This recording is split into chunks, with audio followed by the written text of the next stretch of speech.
Section 1. The show that talked to itself for 36 years. The Simpsons has been on the air since the 17th of December, 1989, 36 seasons, nearly 800 episodes. And across all of it, through every joke and reset and guest appearance and couch gag, the show has been saying one thing, in as many ways as it knows how. Something is wrong here. Look closer. Nobody looked closer. That is what tonight is about. We are going to go through this show institution by institution, storyline by storyline, and listen to what it was actually telling us underneath the comedy. The nuclear plant, the water, the school, the media, the courts, the doctors, the people who tried to tell the truth and what happened to them when they did. The show built this case for 36 years. The case is sitting right there in the archive. Every episode added another piece of it, sometimes loudly, in a storyline that takes up the whole 22 minutes, and sometimes so quietly that you had to be watching the background of the background to catch it. A detail in a console screen, a line of throwaway dialogue, a fish with too many eyes pulled out of a river near the plant, held up to the camera for half a second, then never discussed again. The joke lands. The scene moves on. The fish goes back in the water. And the thing the fish was telling you stays unacknowledged. The way everything in Springfield stays unacknowledged. The way the show has been quietly insisting on for longer than most of its current audience has been alive. There is a moment, one of hundreds like it, where Homer is at his workstation in Sector 7G, and a warning light starts flashing on the console in front of him. He looks at it. He thinks about it. He takes a piece of tape and covers it up. The light disappears from view. Homer feels better. He goes back to eating his donut. The show played this as a joke, the way it plays everything. And it is a joke. It is also something else. Because the thing the light was warning about did not stop being a thing when the tape went over it. It was still there, still flashing in the dark behind the tape, still indicating that something in that facility was running wrong. The warning system, the one mechanism in place to surface the problem, had been defeated by a small piece of tape and a man who found the warning more inconvenient than the problem. The show comes back to that image for 30 more years. Not the same scene, different forms, different characters, different institutions, but the same essential structure. Something is wrong. Someone whose job it is to notice is the one who ensures it stays hidden, and the community around them absorbs the cost in a way that is diffuse and slow and almost impossible to trace back to a single covered light. That tape is the show's central metaphor. And the show put it in front of you in the third season and trusted that if you watched long enough, you would eventually understand what it meant. The Simpsons is not an angry show.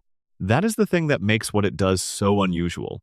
Angry shows are easy to categorize and easy to dismiss. The Simpsons made you love the characters it was critiquing, which is a much harder needle to thread and a much more durable one. You love Homer. You love Marge. You love Bart, even when you are watching Bart demonstrate exactly what happens to a bright child in an educational system that cannot see him. You love Ned Flanders, who is the show's most sustained and most specific portrait of what happens when you do everything right in a system that is not designed to reward rightness. The love is the delivery mechanism. You keep watching because you love them. And every week you come back. The show deposits another piece of the case it has been building into the warmth of your attention, into the space opened up by the laugh, into the moment just after the joke lands when the room is still and the next scene hasn't started yet. That is where the show lives. In that moment, in the quiet after the laugh, that is where we are going to spend tonight. We are going to look at the plant and what the plant has been doing to the water and the air and the people and the animals in its radius for 36 years. We are going to look at the school and what the school's specific poverty produces in the specific children inside it. We are going to look at the media and the government and the courts and the doctors, each one of them doing the thing they do in ways that serve the community's least powerful members less than its most powerful one, and each one of them depicted by the show with an accuracy that stops being funny the moment you slow down long enough to let it settle. And we are going to look at the people who tried to name what was happening. Frank Grimes, Lisa, Mona Simpson, the real Seymour Skinner, tied to a railway car and expelled from his own town for the crime of existing as evidence that the official story was false. We are going to look at what Springfield does to people who tell the truth, and what it does to that truth once the truth teller is gone. The show told you all of it. For 36 years, it kept telling you. every week patient as the tides, depositing evidence in the space between the jokes. Tonight we read it back. Before we get into it, drop a comment with where you're watching from and what time it is there. We want to know who's out here. And if you want more of this, subscribe. We're going to be here as long as you keep coming back. Section 2. The plant evidence in plain sight. The Springfield nuclear power plant appears in the opening credits of every single episode. Not as background, not as a distant shape on the horizon. It is the first thing Homer interacts with in the credit sequence. He is there, in his yellow suit, in the facility, handling material that he immediately drops into his pocket by accident and carries home, where it bounces off the dashboard of his car and disappears into the street. The credit sequence is 18 seconds long. In those 18 seconds, the show establishes Homer's job, Homer's competence at that job, and the casual relationship between nuclear material and Homer's domestic life. It has been establishing all three of those things every week for 36 years. The Springfield nuclear power plant was introduced in the show's first season as the place where Homer works, but it almost immediately became something larger than a workplace. It became the central fact of Springfield's existence. Its cooling towers loom over the town in establishing shots. Its electricity powers every home and business in the community. Its employment provides the economic foundation for Homer's family. And its safety record, if you can call it that, provides the show with a continuous source of evidence about the gap between what institutions say they are doing and what they are actually doing. But the opening sequence is also a loop. Homer gets the plutonium, drops it, it rolls to the car, it bounces out in the street. He does not go back for it. Nobody does. The plutonium ends up in the street, where it presumably stays until the next person drives over it or kicks it down the gutter, every week. The opening sequence is not a one-time event. It is described by the show's structure as something that happens continuously, as the permanent background condition of Homer's commute, which is the permanent background condition of Springfield's relationship with the material that the plant produces. The opening has been telling you this since 1989. You have seen it hundreds of times. Your brain files it as the opening and stops paying attention. That is the show's first demonstration of the normalization it will be documenting for the next 36 years. The plant has 342 documented safety violations. That number was established in a specific episode and was not chosen at random. 342 violations in an operating nuclear facility is not a number that exists in comedy. It is a number that exists in catastrophe. For context, the 3 Mile Island incident in 1979, which was the most serious nuclear accident in American history at the time of the show's debut, was preceded by a series of safety failures that numbered in the dozens and triggered a national conversation about nuclear safety regulation that lasted years. The show gave Springfield's power plant more than 10 times that number of violations, and then had Burns refuse to pay $56 million to address them. Not because he couldn't. The show is explicit about this. Burns is a billionaire many times over. The $56 million represents a rounding error in his fortune. He refuses because fixing the violations would require admitting they exist, and admitting they exist would open a door to questions he cannot afford to have answered. This is not cartoon villainy. This is a recognizable institutional logic that has played out in real industrial contexts throughout American history. The calculus is simple, and the show presents it simply. The cost of remediation is lower than the cost of liability, but the cost of acknowledgement is higher than the cost of concealment. So, concealment is the rational choice for someone who controls both the facility and the information about the facility. Burns controls both. He has always controlled both. Let's talk about specific violations, because the show is specific about them in a way that rewards attention. Radioactive waste being deposited in local waterways. This is not a throwaway background detail. The show depicts it clearly, returns to it across multiple episodes, and connects it explicitly to the state of Springfield's water supply. Homer fishes in the river that runs near the plant, the river that receives the plant's overflow. Homer eats what he catches from that river. His children swim in water that feeds from that river. The show has been building this picture since the early seasons, one episode at a time, and at no point does anyone in the show's universe connect the documented practice of dumping radioactive material in local water to the health outcomes of the people who depend on that water. Not the doctor. Not the EPA. despite the show eventually establishing that the EPA is aware of Springfield's situation. Not the mayor, not the police chief, not the local newspaper. Nobody connects these things because connecting them would require someone in a position to act, to acknowledge the evidence, and acknowledging the evidence would require someone to be held responsible for its consequences. Plutonium being used as a paperweight. This detail is played as absurdist comedy. Someone in the plant keeps a rod of plutonium on their desk as a decorative object, but the image is doing something specific. It is showing you the normalization of hazard. In an environment where nuclear material is so abundant, so poorly tracked, and so casually handled that it ends up as desk decor, the category of dangerous has ceased to function as a category. Everything is slightly dangerous.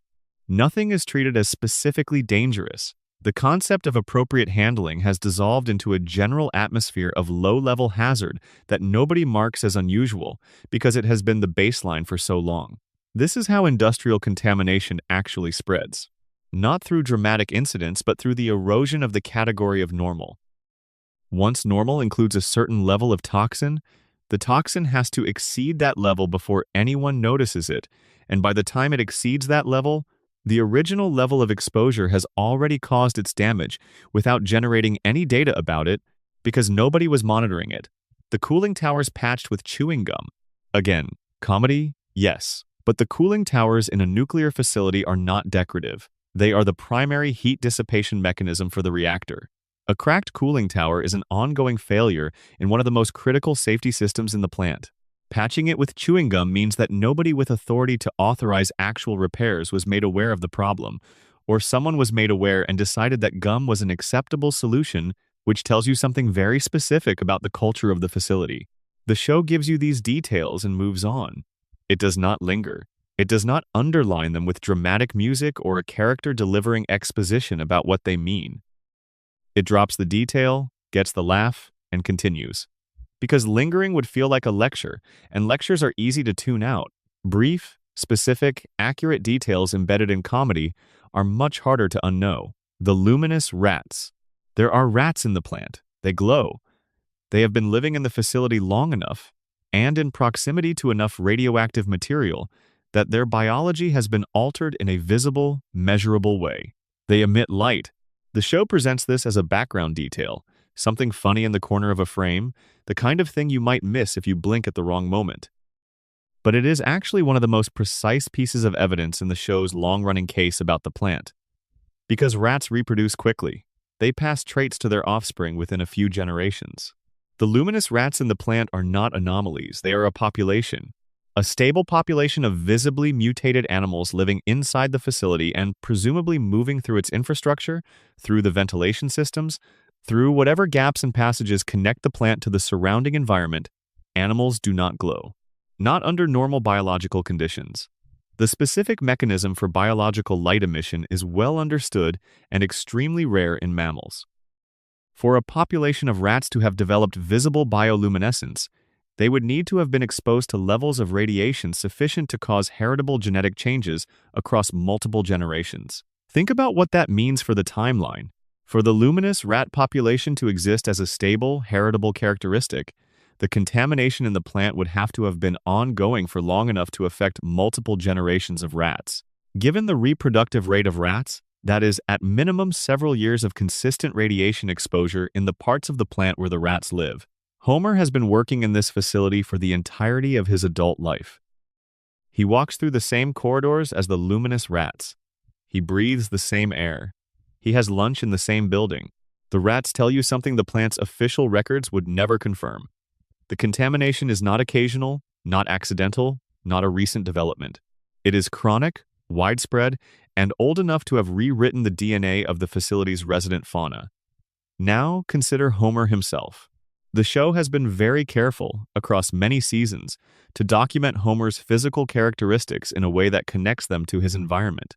His body absorbs punishment that would be fatal to any realistic human being. He survives explosions. He falls from heights that would kill a normal person. He is shot, electrocuted, crushed, drowned, and incinerated across different episodes, and he always returns, largely intact, largely functional, sometimes with a brief recovery period that is itself played for comedy. The standard reading of Homer's indestructibility is cartoon logic, the same logic that allows Wile E. Coyote to walk away from cliff drops and Bugs Bunny to survive being shot in the face. And that reading is not wrong. Exactly, it is just incomplete.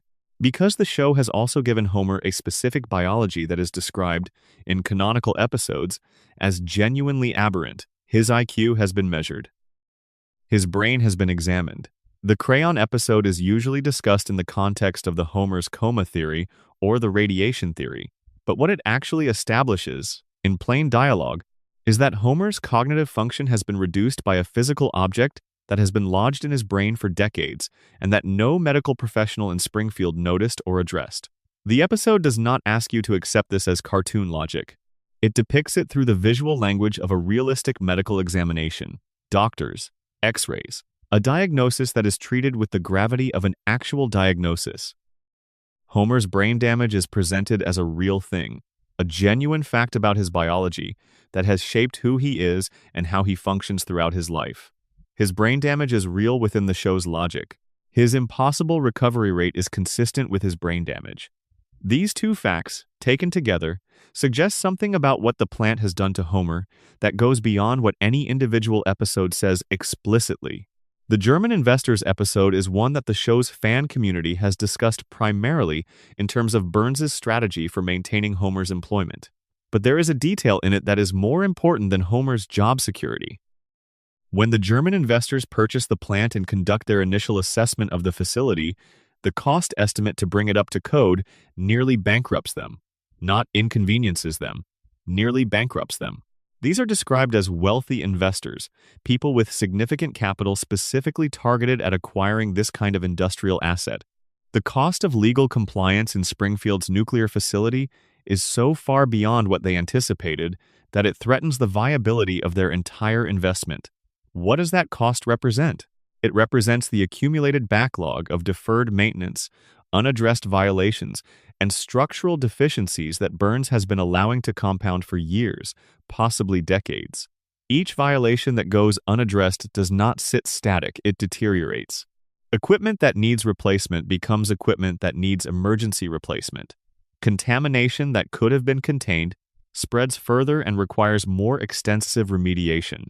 The cost of not fixing things grows with time, and Burns has been not fixing things for a very long time. The German investors see the real cost of the plant. They flinch. Burns buys it back and immediately rehires Homer, because a competent safety inspector, which is what the Germans were presumably seeking, would document the violations formally, create a paper trail, and expose the liability. Homer does not create paper trails. Homer tapes over the warning lights. The episode is framed as a story about Homer's value to Burns, and it is. But underneath that framing is a story about what Burns is concealing, and why he needs someone like Homer to conceal it, and what the concealment has cost the community that lives downwind of the facility. Consider what the violations represent in aggregate. Not each one as an isolated regulatory failure, but all 342 as a picture of a facility where the systematic suppression of safety standards is the operating principle. When safety standards in nuclear facilities are systematically suppressed, when violations are not addressed, when warning systems are covered, when contaminated waste is disposed of through the most convenient rather than the most responsible method, the failures do not happen in isolation. They compound. A cracked cooling tower that is not repaired creates thermal stress on adjacent components. A waste disposal shortcut that deposits material in a waterway changes the chemistry of that waterway in ways that accumulate over time. A plutonium rod left as a paperweight irradiates the desk and the person who sits at it and the ambient air in the room and the ventilation system that moves that air through the facility. The 342 violations are not 342 separate incidents. They are 342 points in an interconnected system, each one affecting the system around it, each one compounding the effects of the others. The sum of 342 unaddressed violations in a nuclear facility is not 342 discrete risks. It is the integral of 342 interacting risks over the full period of their coexistence, which in the show's timeline runs to decades. The cost of that integral is paid by the people in the vicinity. The people whose water comes from the same watershed as the plant's runoff. The people whose air is shaped by what the plant puts into it. The people who work in the facility, or whose parents worked in the facility, or who live in the houses where those people come home every night still wearing their work clothes. Burns looked at that cost and made a choice. He chose not to pay the $56 million that remediation would cost. He chose to let the violations continue accumulating. He chose the profit of the uncorrected operation over the safety of the community adjacent to it. He did this not because he was unaware of the consequences. He did it because the consequences would be paid by other people. There is a very specific scene in the plant, in an episode about Homer's job performance, in which a new employee goes through the plant's safety orientation. The orientation is conducted by a safety video that is visibly outdated. The fashions, the production values, the references all suggest the video was produced decades earlier. The video depicts a version of the plant that does not match the current facility in several respects. The orientation video is the plant's official safety communication to its employees. It is the document through which Burns's facility tells new workers what the plant is and how to operate within it safely. The video is wrong. Not deliberately wrong in the way that suggests active deception, it is wrong in the way that things become wrong when they are not updated. The plant has changed. The risks have changed. The specific operational realities of the current facility differ from what the video depicts, and new employees receive the old video because updating the video would cost money and would also require someone to document what the plant actually is now, which might produce information that Burns would prefer not to have documented. The orientation video is the plant communicating with its employees through a filter of decades. The employees receive safety information that does not match their actual environment. They learn procedures for a facility that no longer exists in the form the video depicts, and they go to work in the current facility, with the current violations, with the orientation they received from the outdated video. Homer received this orientation, presumably in an even more outdated version than the one the show depicts, since Homer has been at the plant for the entirety of his adult life, and the orientation he received would be among the oldest documentation of the plant's official safety procedures. Homer's safety knowledge is as outdated as his plant's safety record. The show has always shown you this. It has shown you Homer the employee and Homer the safety inspector as the same person applying the same outdated frameworks to the same ongoing operation and finding that the application produces exactly the outcomes you would expect. The Springfield Files episode, The X-Files crossover in Season 8, contains what is probably the most explicitly environmental moment in the show's first decade. Homer sees something in the woods near the plant, and the episode builds to the reveal that what he saw was Mr. Burns, glowing, after his weekly medical treatment. Burns glows. His body emits visible light after the treatment that keeps him alive. The treatment involves radiation, administered in doses so extreme that they alter Burns's physical appearance and affect his cognitive state enough that he wanders through the woods in what the show describes as a dazed, euphoric condition. Burns is, in the most literal possible sense, a person who has been so thoroughly saturated with radiation that his body now requires it to function.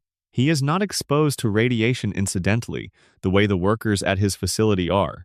He is intentionally, medically, therapeutically saturated with it on a weekly schedule, and the show puts him in the woods near Springfield, wandering, glowing.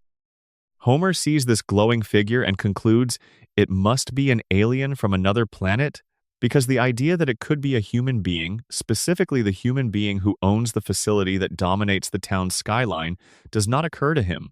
The show is doing several things here simultaneously. It is getting a laugh from the X-Files parody. It is advancing the Burns immortality storyline. And it is doing something very specific with Homer's failure of reasoning, demonstrating that Homer, the person whose job it is to monitor radiation safety at the facility, sees a glowing humanoid figure in the woods adjacent to the facility and does not process this as a radiation event. The diagnosis of alien is Homer's brain at work. His brain, the one with the crayon in it, the one that has been living in Springfield's contaminated environment for his entire life, generates alien as a more plausible explanation than radiation for a glowing figure near a nuclear plant. If that is not the show telling you exactly what is happening, very little else qualifies. The Simpsons movie takes everything the show had been saying about the plant and Springfield's contamination and escalates it to its logical conclusion. The EPA classifies the town as an environmental hazard and seals it under a dome, a literal physical dome installed by the federal government to prevent Springfield's pollution from spreading to the rest of the country. This is the show saying, as clearly as it is possible to say without interrupting the narrative to deliver a documentary, the contamination in this town has reached a level where containment, not remediation, not cleanup, not accountability, containment of the entire town is the response of federal environmental regulators. Springfield is a containment zone. The United States government looked at this place and concluded that the most appropriate action was to seal its borders to prevent the rest of America from being exposed to what is inside. And the people inside, every person who has been drinking that water and breathing that air for years, are inside the dome when it goes up. The movie is a comedy. It has a happy ending. Homer saves the day. The dome comes down, Springfield is freed, but nothing in the movie, nothing suggests that the conditions that led to the dome have been addressed. The plant is still there. Burns still owns it. Homer still works there. The water is still the water. The air is still the air. The dome comes down, the people cheer, and the source of everything that caused the dome to go up in the first place remains in place, unchanged, still running, still leaking, still doing what it has always been doing. The resolution resolves the symptom. The cause is still there. The show told you. The movie told you. The crisis of containment resolved into a return to exactly the circumstances that produced the crisis. Nobody questioned it. The town cheered. Homer was the hero, and the plant kept running. This is the rhythm we described in the first section, playing out at feature film scale. The setup, something is wrong, and has been wrong for a long time. The escalation, the wrongness reaches a point of visibility, of federal intervention, of physical crisis. The resolution, the immediate crisis is addressed in a way that feels satisfying, but leaves the underlying structure entirely intact. And then the next week the show continues. The plant hums. Homer reports to Sector 7G. The cooling towers are still cracked in whatever way they are cracked, and Burns is still not spending the money to address it. And the water still carries whatever the water carries, and Springfield functions as Springfield has always functioned. The movie was the loudest the show ever got about this particular subject. The dome is an image so blunt it almost breaks the show's usual tonal register. It tips past satire into something that looks more like science fiction, more like disaster narrative. The show pulled it off because the 30 years of setup preceding it had made the dome feel earned rather than absurd. You believed the dome because you believed Springfield. You believed Springfield because the show had spent 30 years making it real. And then the dome came down and everyone went home, and the credits rolled. Pay attention to what you felt in that moment. If you felt satisfied if the resolution landed the way it was meant to, that is the show working as designed. The dome is down. Homer fixed it. Family intact. Credits. Now ask yourself, when does the show ever suggest that Homer fixed the plant? It doesn't. Because he didn't. Because fixing the plant would require someone with authority over the plant to allocate resources to fixing the plant, and the person with that authority is Burns. And Burns has never had any interest in fixing the plant. Homer saved his family. He always saves his family. That is who Homer is. But the plant kept running. It always keeps running. Section 3. The water, the wildlife, and the world outside the door. Blinky the three-eyed fish appeared in Season 2. The show treated Blinky as a news event within the show's universe. A fish with 3 eyes, caught in a river near the power plant, became a gubernatorial election issue. A candidate used Blinky as evidence of environmental contamination. Burns was confronted. Burns was embarrassed. Burns' solution was not to address the contamination, but to eat the fish on live television, demonstrating his personal conviction that the fish was safe to consume. After which he quietly spat it out off camera. The camera caught him doing it. The implication was clear. Even Burns knew the fish was not safe to eat. His public performance of fish eating was theater, a demonstration designed to neutralize the political damage of the three-eyed fish story by replacing evidence with spectacle. It worked. The story disappeared. The river kept flowing. Blinky presumably kept swimming in it, or having offspring, or doing whatever three-eyed fish do in a river that produces three-eyed fish. The show returned to Blinky periodically across its run. usually briefly, usually as a callback joke for long-term viewers. The fish became a kind of mascot for Springfield's environmental situation, charming in a sad way, recognizable, part of the town's identity. Springfield has a three-eyed fish the way other towns have sports teams, but Blinky is a data point. And data points are only meaningful in context. The context is this: Blinky is a mutation. Not a cosmetic difference, not a natural variation, but a genetic alteration significant enough to produce an entirely new sensory organ. Three-eyed fish do not appear in nature. They are not a variation of normal fish development. A fish with three functioning eyes has undergone some change at the level of its developmental biology, a change that altered the genetic instructions for how many eyes to build. For that change to propagate across a population, for there to be enough three-eyed fish in the river that one of them can be caught and presented as evidence in a political campaign, the environmental pressure producing, the change would have to have been operating for long enough and at sufficient levels to affect multiple generations of fish. You cannot produce heritable genetic changes in a population from a single exposure event. You produce them from chronic, ongoing exposure across generations. Blinky is not evidence of one bad day at the plant. Blinky is evidence of years of consistent contamination affecting the reproductive biology of the fish population in the river. The show established this in Season 2, before Homer went to space, before Burns got shot, before the X-Files crossover or the Dome or any of the other landmarks in the show's history. In the second year of its run, The Simpsons gave you a mutation that could only exist as a stable characteristic of a population if the environment producing it had been contaminated for years. That was 1991. The show has been running for 34 years since then, and the river still flows through Springfield, and Burns still owns the plant, and nobody has meaningfully addressed the fact that the fish downstream of the facility have an extra eye. The water supply is not a separate topic from the fish. The river that produces three-eyed fish is the same water system that feeds Springfield's residential water supply. This is not speculation. It follows from the basic geography of how water systems work and from the show's own depiction of Springfield's environment.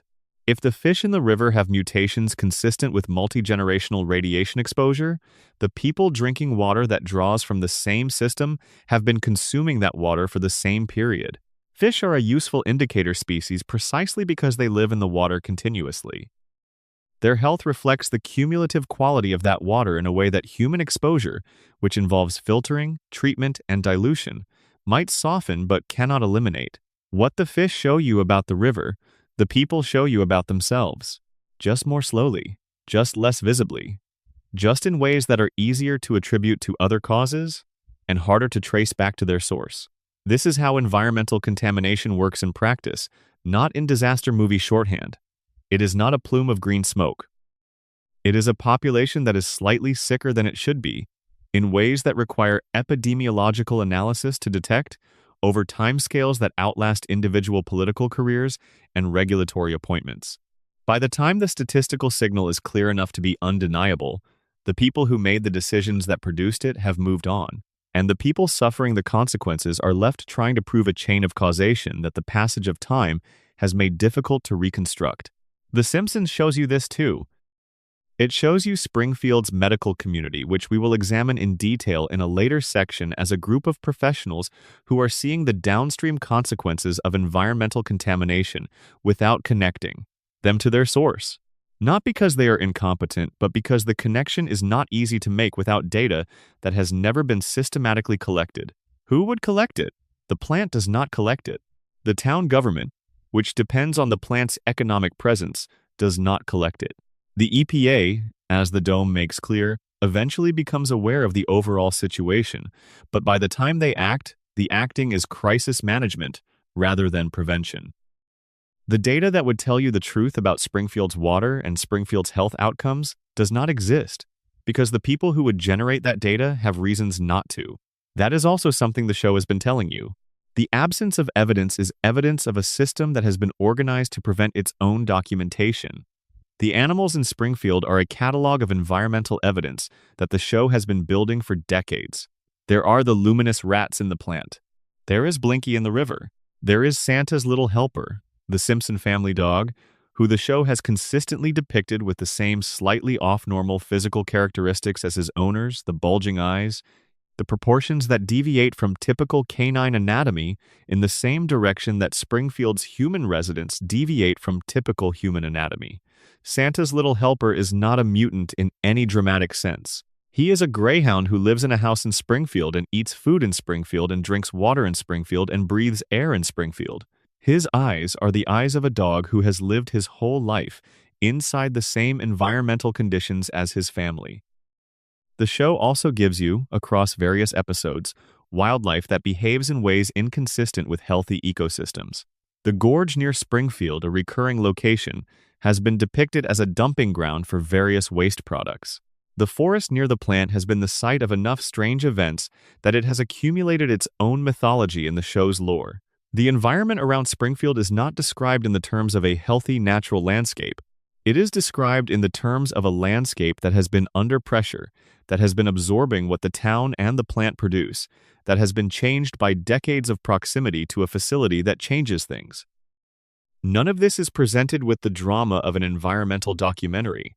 It is all presented through the show's usual combination of visual background detail, brief comedic mentions, and the accumulation of small specifics that individually don't demand attention but collectively build a picture. The picture is, Springfield's wildlife has been affected by Springfield's contamination.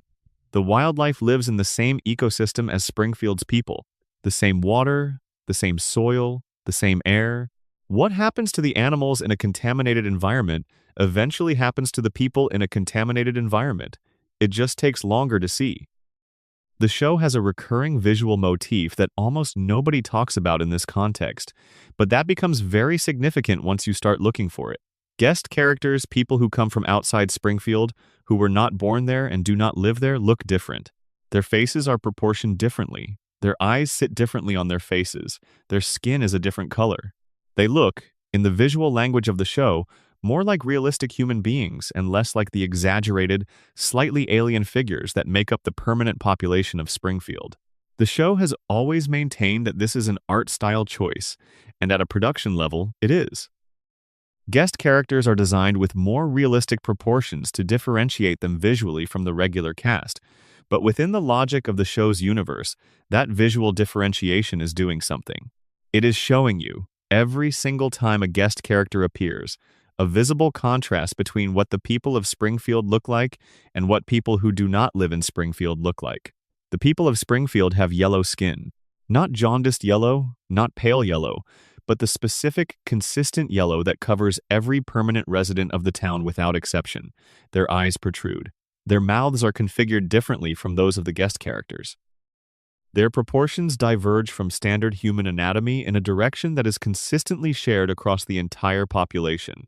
When you see a guest character standing next to a Springfield resident, you are seeing the visual record of the difference between a person who lives inside the contamination zone and a person who does not. The show has been showing you this for 36 years. Every celebrity guest appearance, every character who arrives from outside, every episode that takes the action to a location outside Springfield and shows the people there, all of it is a continuous visual argument that Springfield's residents look the way they look because of something about Springfield. Something about the air, something about the water, something about the invisible material that has been leaking from the cracked cooling towers for decades and collecting in the environment and moving through the food chain and entering the bodies of every person, animal, and fish that lives in the radius of the plant. The show has been showing you this difference every single time it introduces an outside character. It just never put a caption on it. There is an episode played entirely as comedy, as these things always are, in which Homer discovers that the river near the plant has an unusual property. Objects placed in it develop a luminescent quality. The water itself, in certain sequences, is depicted with a greenish tinge that does not reflect the sky above it or the rocks beneath it, but seems to come from somewhere internal. Green water does not occur naturally in rivers in ways that would make it visible to the naked eye under ordinary lighting conditions. Green water that emits light from within is not a natural phenomenon at any scale that a human being would observe in their daily life. It is a phenomenon associated with bioluminescent organisms or with chemical processes that release energy as light, the kind of processes that occur in environments where something unusual is happening at the molecular level. The show depicts green water in the river near the plant. It depicts it not as a crisis moment but as part of the visual texture of Springfield's outdoor environment. It is in the background of fishing scenes. It is the water Homer's family has been adjacent to for the life of the show. And nobody comments on it. Because in Springfield, the green water is the water. It has always been the water. You stop seeing it because it has always been there. This is how normalized environmental contamination works. The baseline shifts. What was once alarming becomes ordinary. The generation that grew up with the green water never knew the river was any other color, so the green water is not a sign of something wrong. The green water is just the river. Of course, the river is green. The river has always been green. You fish in it on weekends. Your kids wade in it in summer. The fish you catch have an extra eye, but they always have, so that is normal too. The show built an entire community that has normalized the visible evidence of its own contamination, and then it invited you to live in that community for a season, and then another season, and then another, until you too were no longer seeing the green water. Until you had normalized it the same way the residents had, because you had been inside Springfield long enough that Springfield's normal had become your normal. That is a very specific thing for a comedy show to do. It is something that operates below the level of conscious engagement. It does not feel like it is doing anything. It just feels like watching television. But something is happening. The Springfield Gorge deserves its own paragraph, because it has been one of the show's most recurring visual locations for a reason that is rarely discussed. The gorge is a geological feature near the town that has become, over the course of the show's run, a repository for the town's physical waste. Homer has gone over the gorge on a skateboard. Various characters have fallen into it. It has been the destination for disposal of things the town wanted to make disappear. The gorge is also connected, in the show's geography, to the watershed that feeds the river near the plant. What goes into the gorge does not stay in the gorge. It goes somewhere. Water does not sit still, it moves. Waste deposited in a gorge moves through the geology and eventually reaches the water table or a surface waterway, carrying whatever was in it along for the journey. The show uses the gorge primarily as a comedy location. The image of Homer flying over the edge of it and bouncing down the face of the cliff is one of the most quoted physical comedy moments in the show's history. But the gorge is also part of Springfield's environmental infrastructure, and the things that end up in it are part of Springfield's environmental story. The show has not asked you to make this connection. It has given you all the pieces and trusted that some percentage of its audience, at some point, would lay them out in the right order. The dome, again. Let's sit with it a little longer this time. When the EPA seals Springfield under a glass dome, the rationale given within the show is that Springfield's environmental contamination has reached a level that poses a risk to surrounding regions. The dome is a quarantine measure. It is designed to contain what Springfield is producing so that it cannot spread outward. Now consider what it means for the people inside the dome. The dome seals in the air. The dome seals in the water cycle. Rain falls inside the dome and evaporates inside the dome and becomes part of the atmosphere inside the dome. Nothing leaves, everything circulates. The contamination that was bad enough to trigger federal intervention is now sealed into a closed system with the people who have been living in it. The dome concentrates rather than disperses. It makes the contamination problem worse, not better, for the residents inside it. The EPA's solution to Springfield's environmental hazard is a solution that protects the outside while intensifying the conditions inside. The movie does not dwell on this. It does not need to. Homer gets out, destroys the dome, Springfield is freed, everyone cheers. The detail of what the dome means for inside is a detail you have to supply yourself if you are paying the kind of attention that this section of tonight's discussion is asking you to pay. Springfield's environmental contamination was severe enough to trigger federal quarantine of the entire town. The quarantine, had it held, would have sealed the town's residents into an increasingly contaminated closed system. The resolution of the movie freed those residents not into a safe environment, but into the same environment they had before the dome, the environment that was bad enough to prompt the dome in the first place. They were freed from a bad solution back into the problem the bad solution was responding to, and the plant kept running. There is one more environmental storyline that the show revisited across enough seasons to constitute a genuine thesis statement about contamination and community response, And it is the storyline that begins with Blinky and never fully ends. Blinky is a three-eyed fish. He is caught from a river near the power plant and becomes, briefly, a political issue in Springfield when a candidate running against Burns on an environmental platform uses him as evidence that Burns is contaminating the local waterways. Burns is forced to eat the fish on television to demonstrate its safety. Burns eats the fish, the political issue dissolves. The campaign moves on. Blinky does not dissolve. Blinky is a species, or the beginning of one. The show returns to three-eyed fish across multiple seasons, not always named Blinky, not always framed as a political issue, sometimes just as a visual detail in the background of a river scene. They persist. The mutation persists. What this means, biologically, is that the conditions that produce the mutation are ongoing. A heritable physical characteristic that appears in multiple generations of the same species in the same geographic area is evidence of sustained environmental pressure, not a single contamination event that has since been resolved. A chronic, continuous condition that is still actively shaping the biology of the organisms exposed to it. Blinky was the alarm. The alarm sounded in the second season. The alarm has continued sounding, in quieter ways, in every subsequent season in which a three-eyed fish appears in the background of a shot. Nobody in Springfield hears it anymore. The show keeps sounding it. The geography of Springfield's contamination is worth mapping, even imprecisely, because the show has given you enough information to understand its scope. The plant sits at the edge of the river. The river carries runoff from the plant downstream through the area of town that includes the waterway the Simpson family uses for recreation. The waterway feeds into a larger body of water that appears in various episodes. The groundwater, which is the other primary vector for contamination from a nuclear facility with poor waste containment, runs beneath the town and feeds the wells and the water table that Springfield's municipal water draws from. The contamination is not contained in any one part of Springfield. It is distributed through the water systems that connect every part of the town. The fish 3 miles downstream from the plant have 3 eyes, not because they are adjacent to the plant, but because the water connects them to the plant. The same water connects every Springfield resident to the plant. The show has built this geography carefully across many episodes. Fishing episodes establish where the waterways are and how they relate to the plant.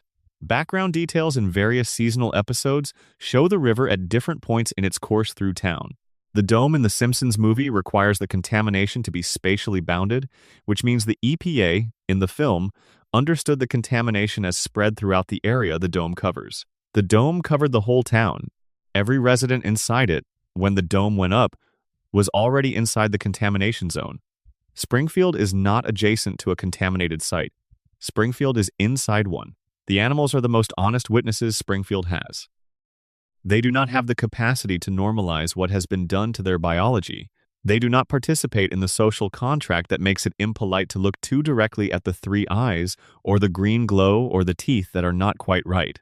They simply are what they are, what the environment has made them, without commentary, without denial, without the particular human skill of incorporating the impossible into the background of daily life until it stops registering as impossible. Blinky the fish is the show's most famous animal witness. 3 eyes, caught from the river that receives the plant's overflow, used as evidence in a gubernatorial campaign, eaten on television by the man who created the conditions that produced the mutation, and then effectively forgotten by the characters, by the show's forward momentum, by the audience that laughed at the campaign storyline and moved on. But Blinky's offspring are presumably still in that river.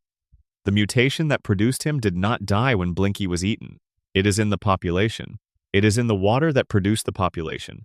It is in the ongoing relationship between the river and the facility upstream, a relationship that the show has depicted without interruption for 36 years. Santa's little helper, the Simpson family dog, has the same physical characteristics as his owners, the same proportional distortions, the same slightly off anatomy that distinguishes Springfield residents from the outsiders who occasionally visit. He was born in Springfield. He has been raised in Springfield. He drinks the water. He looks like them because he lives where they live. That is the show's simplest and most uncomfortable observation about its own characters. The physical traits that viewers have accepted as the show's animation style are, within the show's own logic, not a style choice. They are the product of an environment. They are what the water does. The water is still doing it. Section 4. Burns's empire the architecture of everything. There is a version of the Simpsons analysis that treats Mr. Burns as a cartoon villain, the cackling billionaire, the ancient miser with the skeletal hand and the inability to remember Homer's name. That version is not wrong. Burns is often played as a cartoon villain, and the performance is frequently magnificent. But Burns is also something that cartoon villains rarely are. Successful. Comprehensively, durably, structurally successful. Burns does not have schemes that fail. Burns has a system that works. The schemes are part of the surface. The system is the thing underneath. The system is Burns owns the primary energy infrastructure of a captive market. He owns the land beneath it. He controls the employment of a significant portion of the working population. He has purchased or compromised every institutional mechanism that might otherwise check his behavior. And he has been doing this for longer than most of the characters in the show have been alive. What makes Burns different from the standard television billionaire is that the show is specific about how this works. Not in an expository way, Burns does not deliver monologues about his strategy for institutional capture. But through the accumulation of episodes, through the specific details of how each Springfield institution functions and who funds it and who it answers to, the show builds a picture of a town that is owned in the way that company towns were owned. The company town is a specific historical formation. It is a community in which a single employer controls not just employment but housing, retail, recreation, and governance.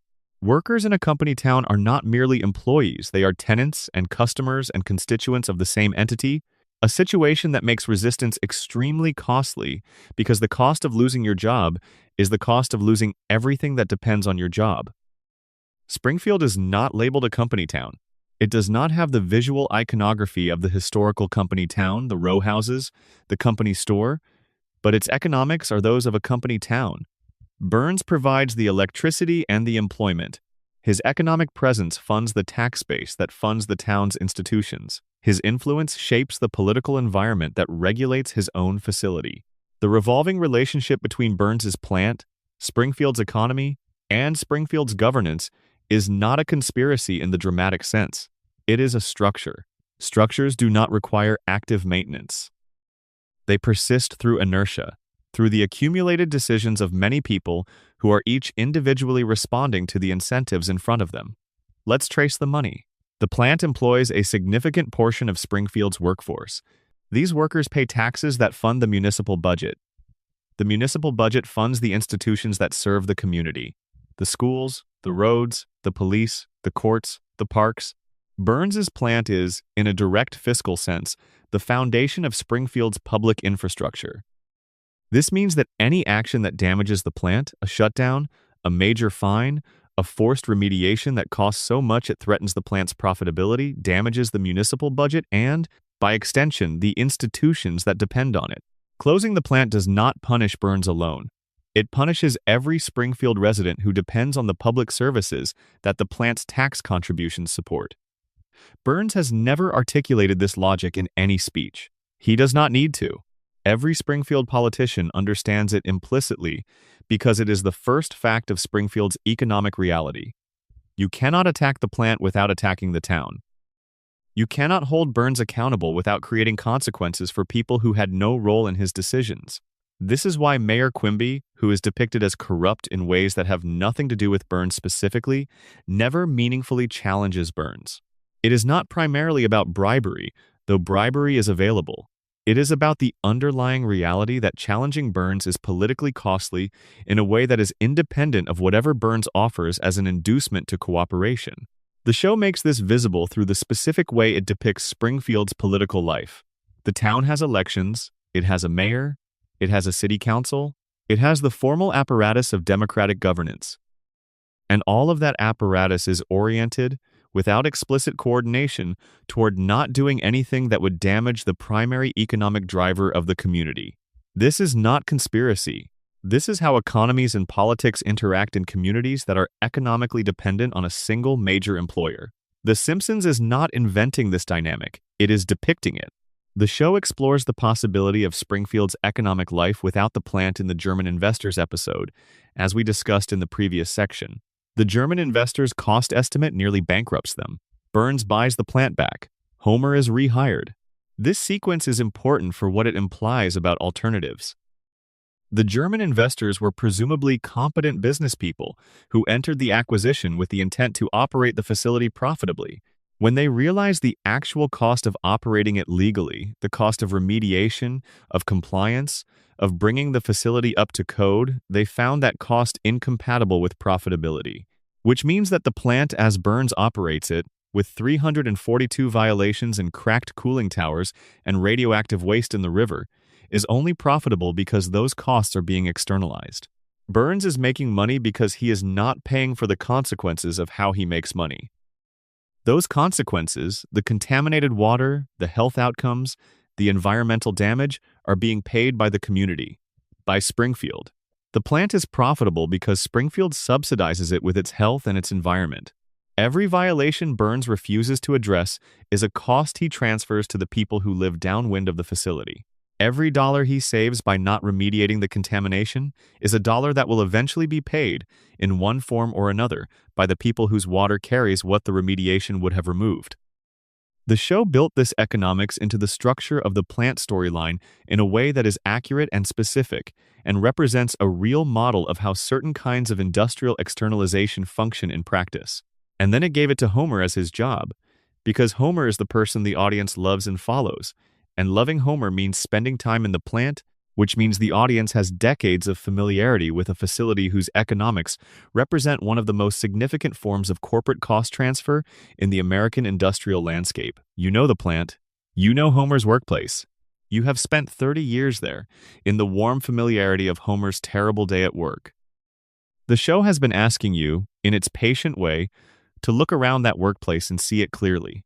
Beyond the plant, Burns's empire extends into Springfield's other institutions in ways the show catalogs carefully across many episodes. The retirement home, the Springfield retirement castle, where Grandpa Simpson lives, is depicted as inadequately funded, poorly staffed, and maintained at a level that reflects what the community is willing to invest in its elderly population.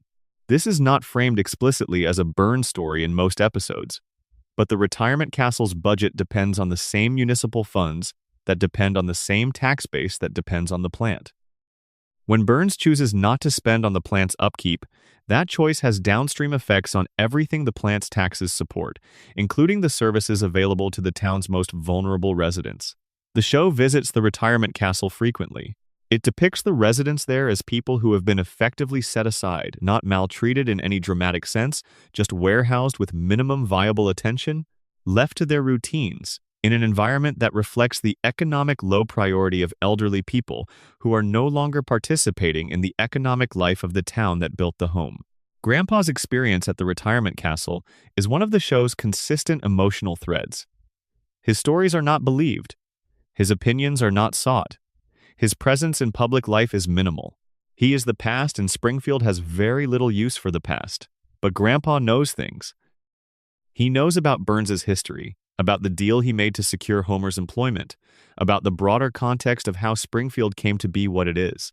He knows these things and cannot effectively communicate them because he has been placed in a social position, elderly, institutionalized, filtered through the show's characterization of him as confused and digressive that makes his knowledge difficult to access. The retirement castle is not just a location, it is a mechanism for the disposal of memory. The people inside it are the people who were alive when the decisions that shaped Springfield were made. Their knowledge is the record of how it happened.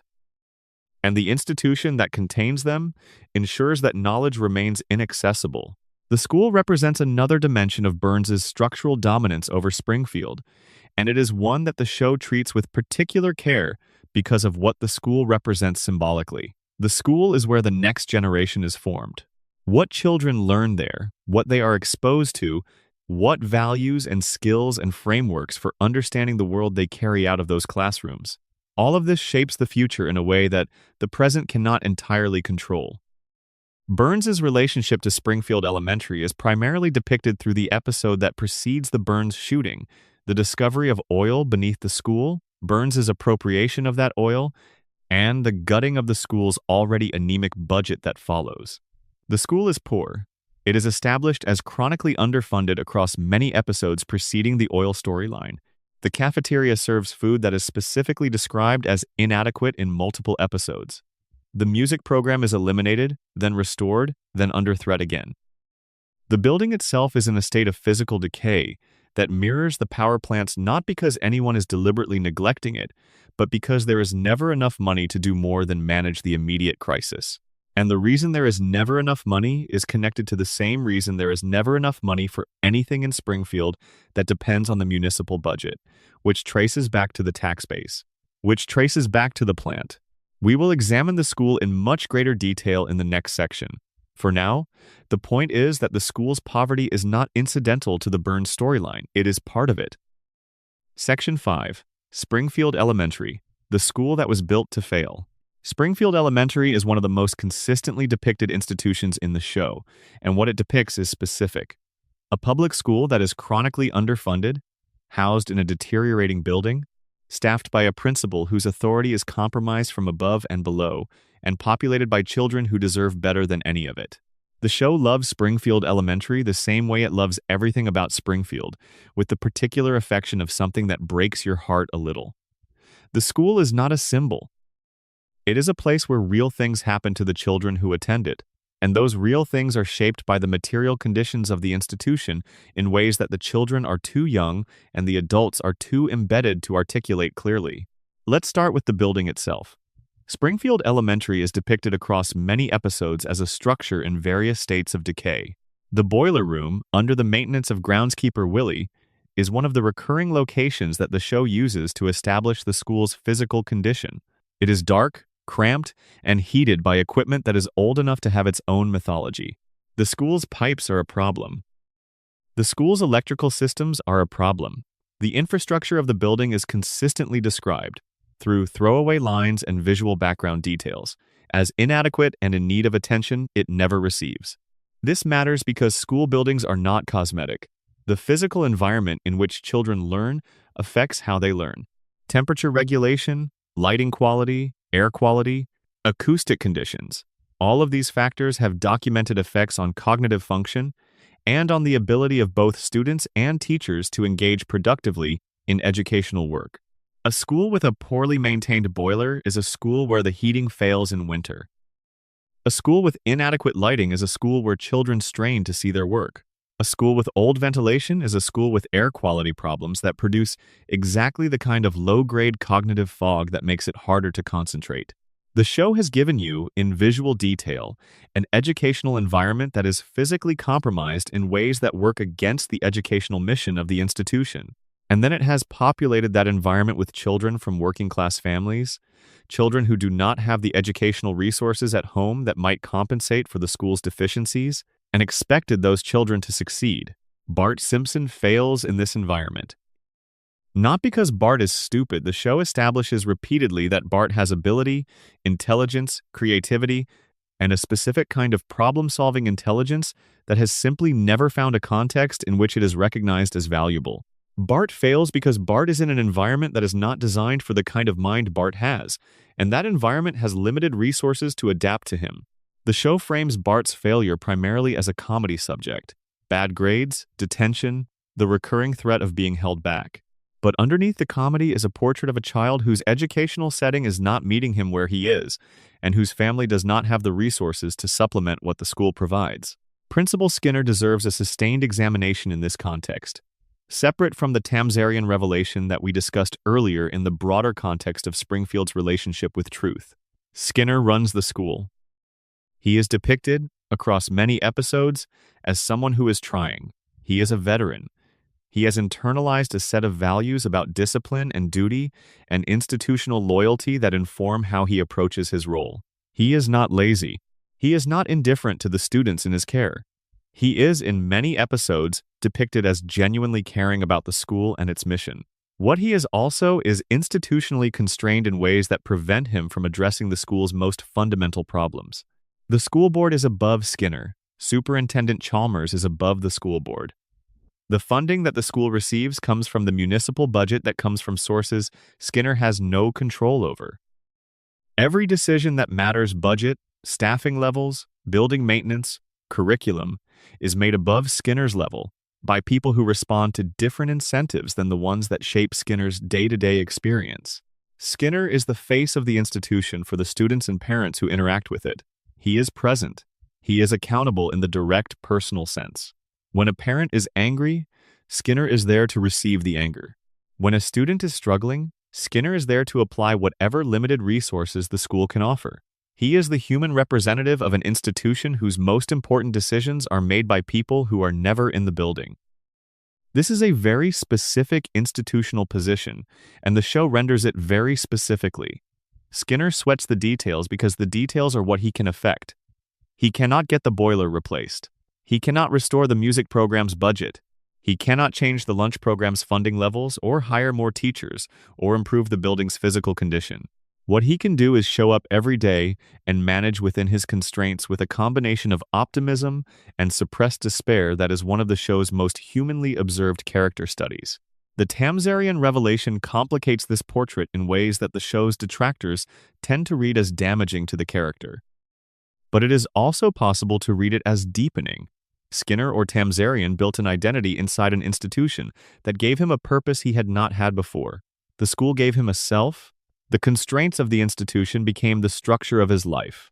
His loyalty to it is not the loyalty of someone who doesn't see its problems. It is the loyalty of someone whose identity is inseparable from the institution, for whom criticizing it would be a form of self-criticism too deep to sustain. The music program is one of the show's most recurring examples of what budget cuts actually mean in the lives of children.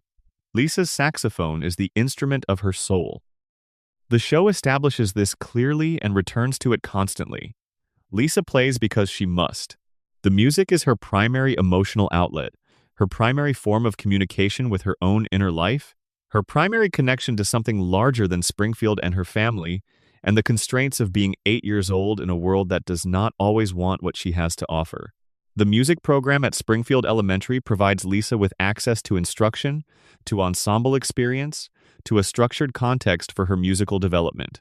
When the music program is cut, and it is cut, or threatened with being cut, across multiple episodes, it is not an abstract budget event. It is a specific loss for a specific child who does not have an alternative. The show makes this personal because the personal is where the budget cut actually lives. Budget cuts are numbers in a spreadsheet to the people who make them. They are the music teacher's absence on Monday morning to the child who was going to her lesson. They are the empty room where the instruments used to be. They are the silence in the space where the music was. Springfield Elementary's music program is persistently underfunded because the school is persistently underfunded because the town is persistently unable to invest meaningfully in its public institutions because the economic structure of the town routes most of its generated wealth upward rather than into the community's shared resources. The show traces this connection through Lisa. Every time Lisa's music is threatened, the show is showing you what that economic structure costs at the human scale. Not in millions of dollars. In a girl who cannot play her saxophone? The cafeteria food is an ongoing episode of comedy that the show treats as though it is just comedy, which is to say that it trusts the audience to bring whatever they bring to the image of children being fed food that is described, repeatedly, in terms that would alarm any parent who thought about it for more than a moment. What children eat in school is not a trivial question. Nutrition affects cognitive function. It affects energy levels. It affects the ability to concentrate, to retain information, to sustain the kind of focused attention that learning requires. A child who is not eating well at home and not eating well at school is a child who is operating at a cognitive deficit that has nothing to do with their intelligence and everything to do with their material circumstances. The cafeteria at Springfield Elementary is run under the logic of minimum viable nutrition, not enough to optimize for learning, but enough to technically provide a meal. This is another form of the same budget problem. Not enough money to do the thing well, just enough to do the thing minimally, and the gap between minimal and adequate is borne by the children. Lunch Lady Doris, later Lunch Lady Dora, is depicted as someone who knows the food is inadequate and serves it anyway, because the food is what the budget provides, and the budget is what it is. Her fatalism is the fatalism of someone who has been in the institution long enough to have stopped fighting the things she cannot change. She serves the food. The children eat the food. The system continues. The show gives you Doris's face in these moments. Her expression is not cruel. It is not indifferent. It is exhausted. The exhaustion of someone who sees what is happening and has no lever to pull. Bart's repeated academic failures are worth examining not just in the context of the radiation theory or the coma theory, but in the context of what the show tells you about the educational system's ability to address learning. Differences in under-resourced schools. Bart is not a uniformly poor student.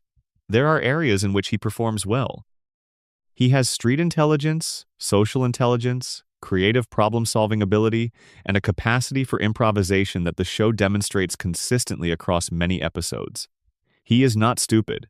He is differently intelligent in ways that a well-resourced school might recognize and accommodate. Springfield Elementary cannot accommodate him. Not because the teachers do not care, but because the resources required to meet Bart where he is do not exist at the school.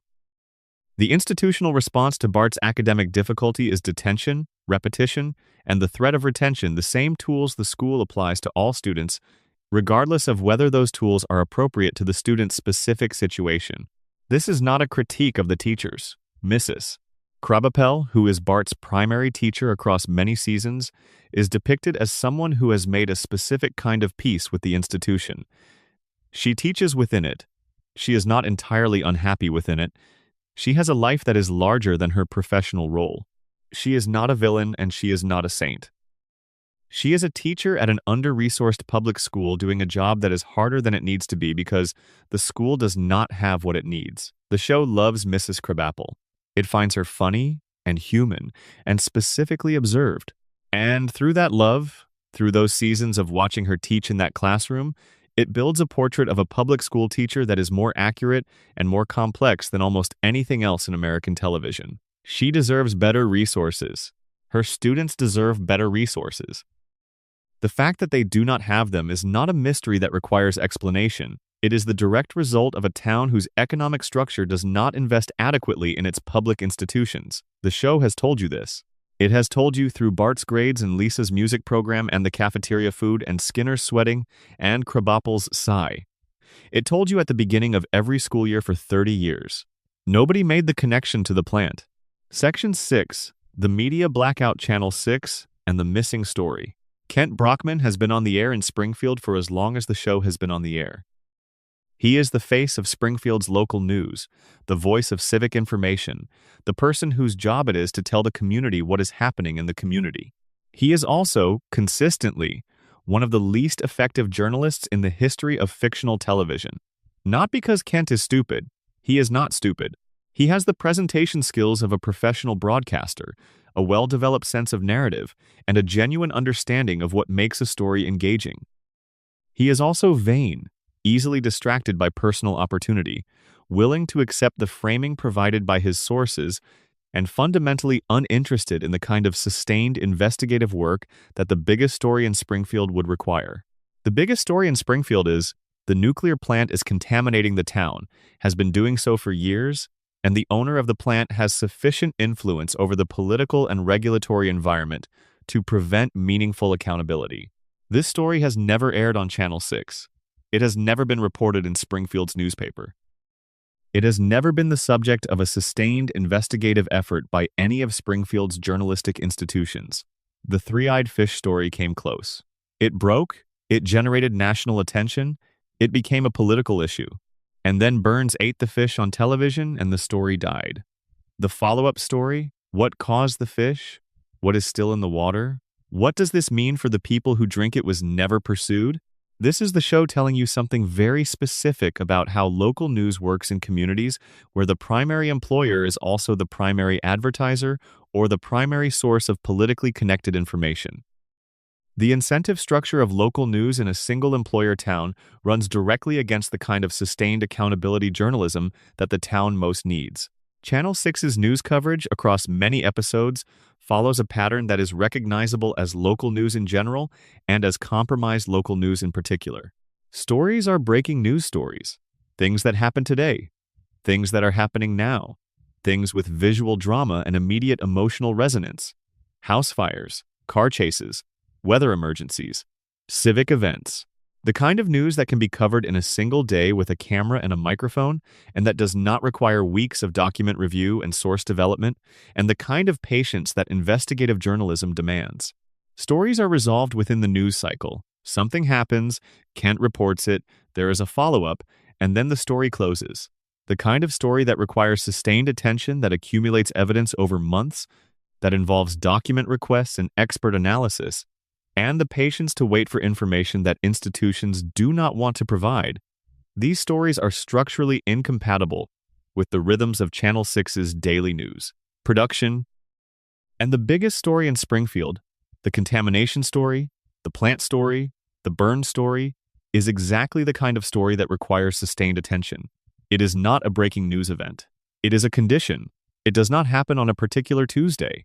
It is something that has been happening every day for years and that requires the assembly of a body of evidence to make visible. Channel 6 is not built to cover it. It is not equipped to cover it.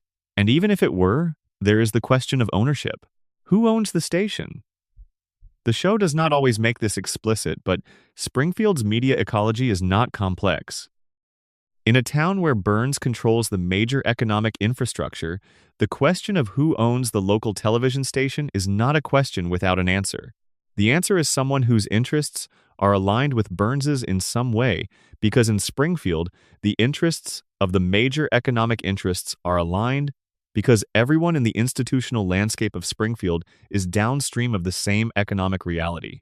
Kent Brockman is not receiving phone calls from Burns instructing him not to run the plant story. That is not how this works. What he is receiving is an institutional context in which the plant story is difficult to pursue, in which sources with knowledge of the plant's problems are reluctant to go on record, in which the resources for investigative journalism are allocated to breaking news instead, and in which the story that would most damage the largest employer in town is also the story that would be most contested, most expensive to defend, and most likely to be challenged by legal action from one of Springfield's wealthiest individuals. The story doesn't run because the conditions for running it do not exist. Not because of a single decision by a single person, but because of an accumulation of structural factors that make the story very hard to do and relatively easy to not do. Kent Brockman's most famous single moment in the show's history, his response to what he believes is an alien ant invasion, is usually quoted for its comedy. The context: Kent receives information that appears to confirm that giant ants are invading the Earth, and he immediately, on air, welcomes the ant overlords and offers his services to them. The joke is about media cowardice, about the broadcaster's willingness to switch allegiances the moment the power balance appears to change. It is a very good joke. But it is also a very precise observation about how journalists respond to power. Kent does not evaluate the information he receives. He does not assess its credibility. He does not consider whether his initial response is appropriate. He responds to the apparent power dynamic in the room. Ants appear to be in control. Kent aligns with the ants. The response is immediate, total, and apparently untroubled by any principle of journalistic responsibility. Now apply this to the plant story. Burns has power. Burns has had power for as long as Channel 6 has been operating. Kent, in his career at that station, has existed in an environment where Burns's power is a background fact of professional life. Not a threat exactly, a reality. Burns is powerful. Media in Springfield operates in the context of Burns's power. The path of least resistance is to cover other stories and leave the plant story to someone else or to no one, which amounts to the same thing. Kent does not need to receive instructions to know which stories are safe to pursue and which stories carry institutional risk. He has been in this environment for his whole career. He knows how it works the way all animals know their habitat. The show gives you Kent not as a villain, but as a natural product of his environment. He is what a journalist becomes after a career in a media environment shaped by the economic realities of a single employer town. He covers what he can cover. He is good at it. He is charming and professional and occasionally insightful. He is not the journalist Springfield needs. Springfield's newspaper, the Springfield Shopper, appears periodically across the show's run, and its coverage, or rather, the specific quality of its coverage, tells its own story. The Shopper covers events. It reports on things that have happened in visible, documentable ways. Its front pages, which the show depicts in detail across many episodes, are a record of Springfield's officially recognized news: festivals, crimes, political decisions, celebrity visits. The newspaper of record in any community reflects what that community officially acknowledges as having occurred. The shopper reflects what Springfield officially acknowledges. What Springfield officially acknowledges is limited by what Springfield's institutions, the government, the police, the courts, the mayor's office produce as official information. The shopper does not generate its own information through original investigation. It reports what is said at press conferences, what is filed in public records, what the institutions of the town produce as official output.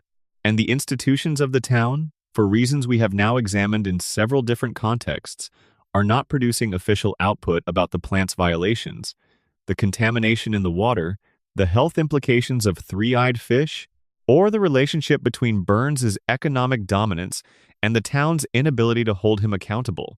The newspaper cannot report what the institutions do not acknowledge. The institutions do not acknowledge what challenges the economic foundation of the town. The economic foundation of the town is the plant. The plant keeps running. The shopper covers the Duff blimp getting stuck in a tree. The shopper covers Homer's most recent disastrous invention. The shopper covers the school board's decisions about the lunch program, but not the economic conditions that led to those decisions. The shopper is a perfect product of its environment. It covers the Springfield that Springfield can officially see, and the Springfield that Springfield can officially see has been carefully constructed to exclude everything inconvenient. There is an episode in which a tabloid television program, one of those shows that operates at the overlap of news and entertainment, comes to Springfield and briefly turns the town's attention towards something real. The pattern of these episodes is always the same.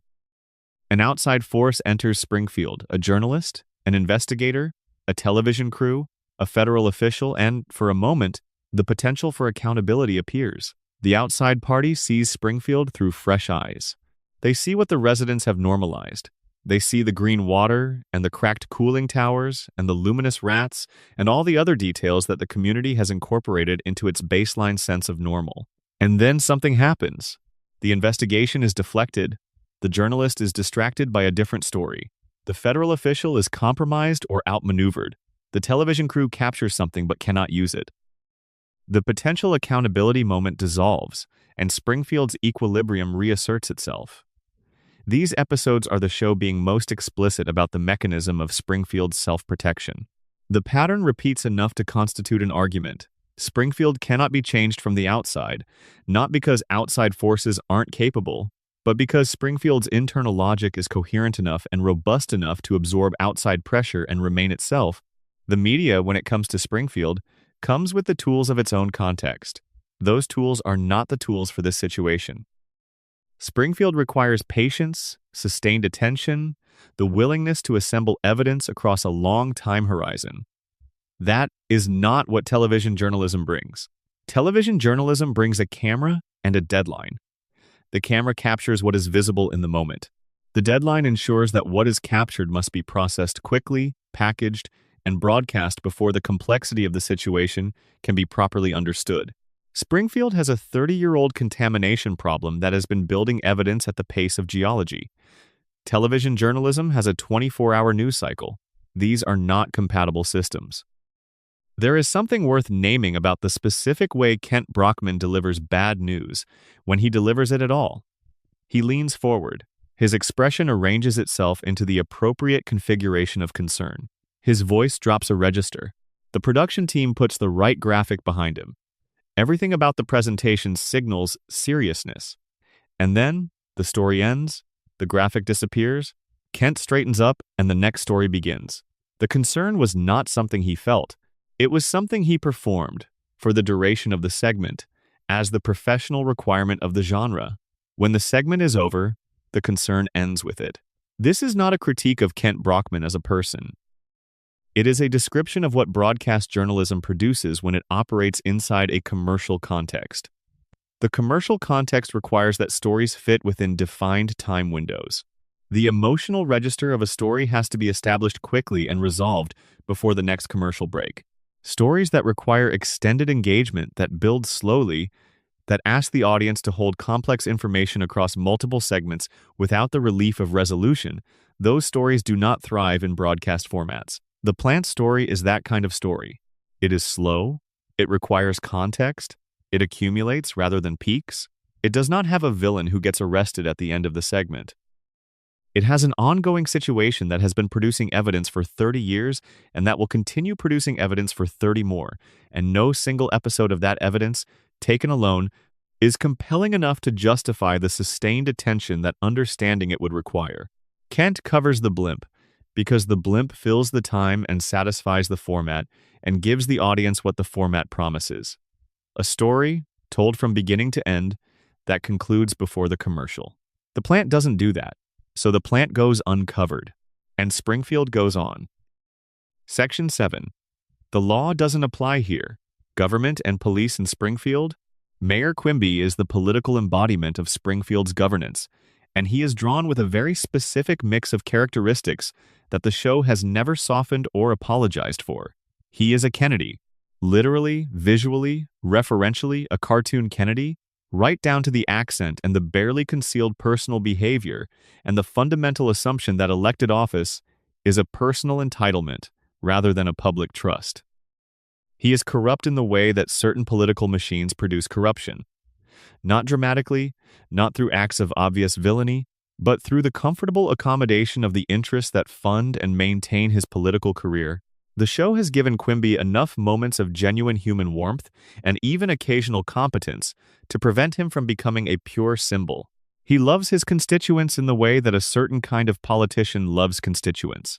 As a class of people whose continued presence in his life requires occasional attention and whose support is the foundation of his personal security, he is not a monster. He is the product of a political system that rewards the kind of behavior he exhibits. That political system rewards accommodation of Burns. It rewards not asking certain questions. It rewards the management of public attention away from the plant and toward the daily rhythms of municipal life, the festivals, the public works announcements, the ribbon-cutting ceremonies that generate the visible activity of governance without requiring the governance to address its most fundamental challenges.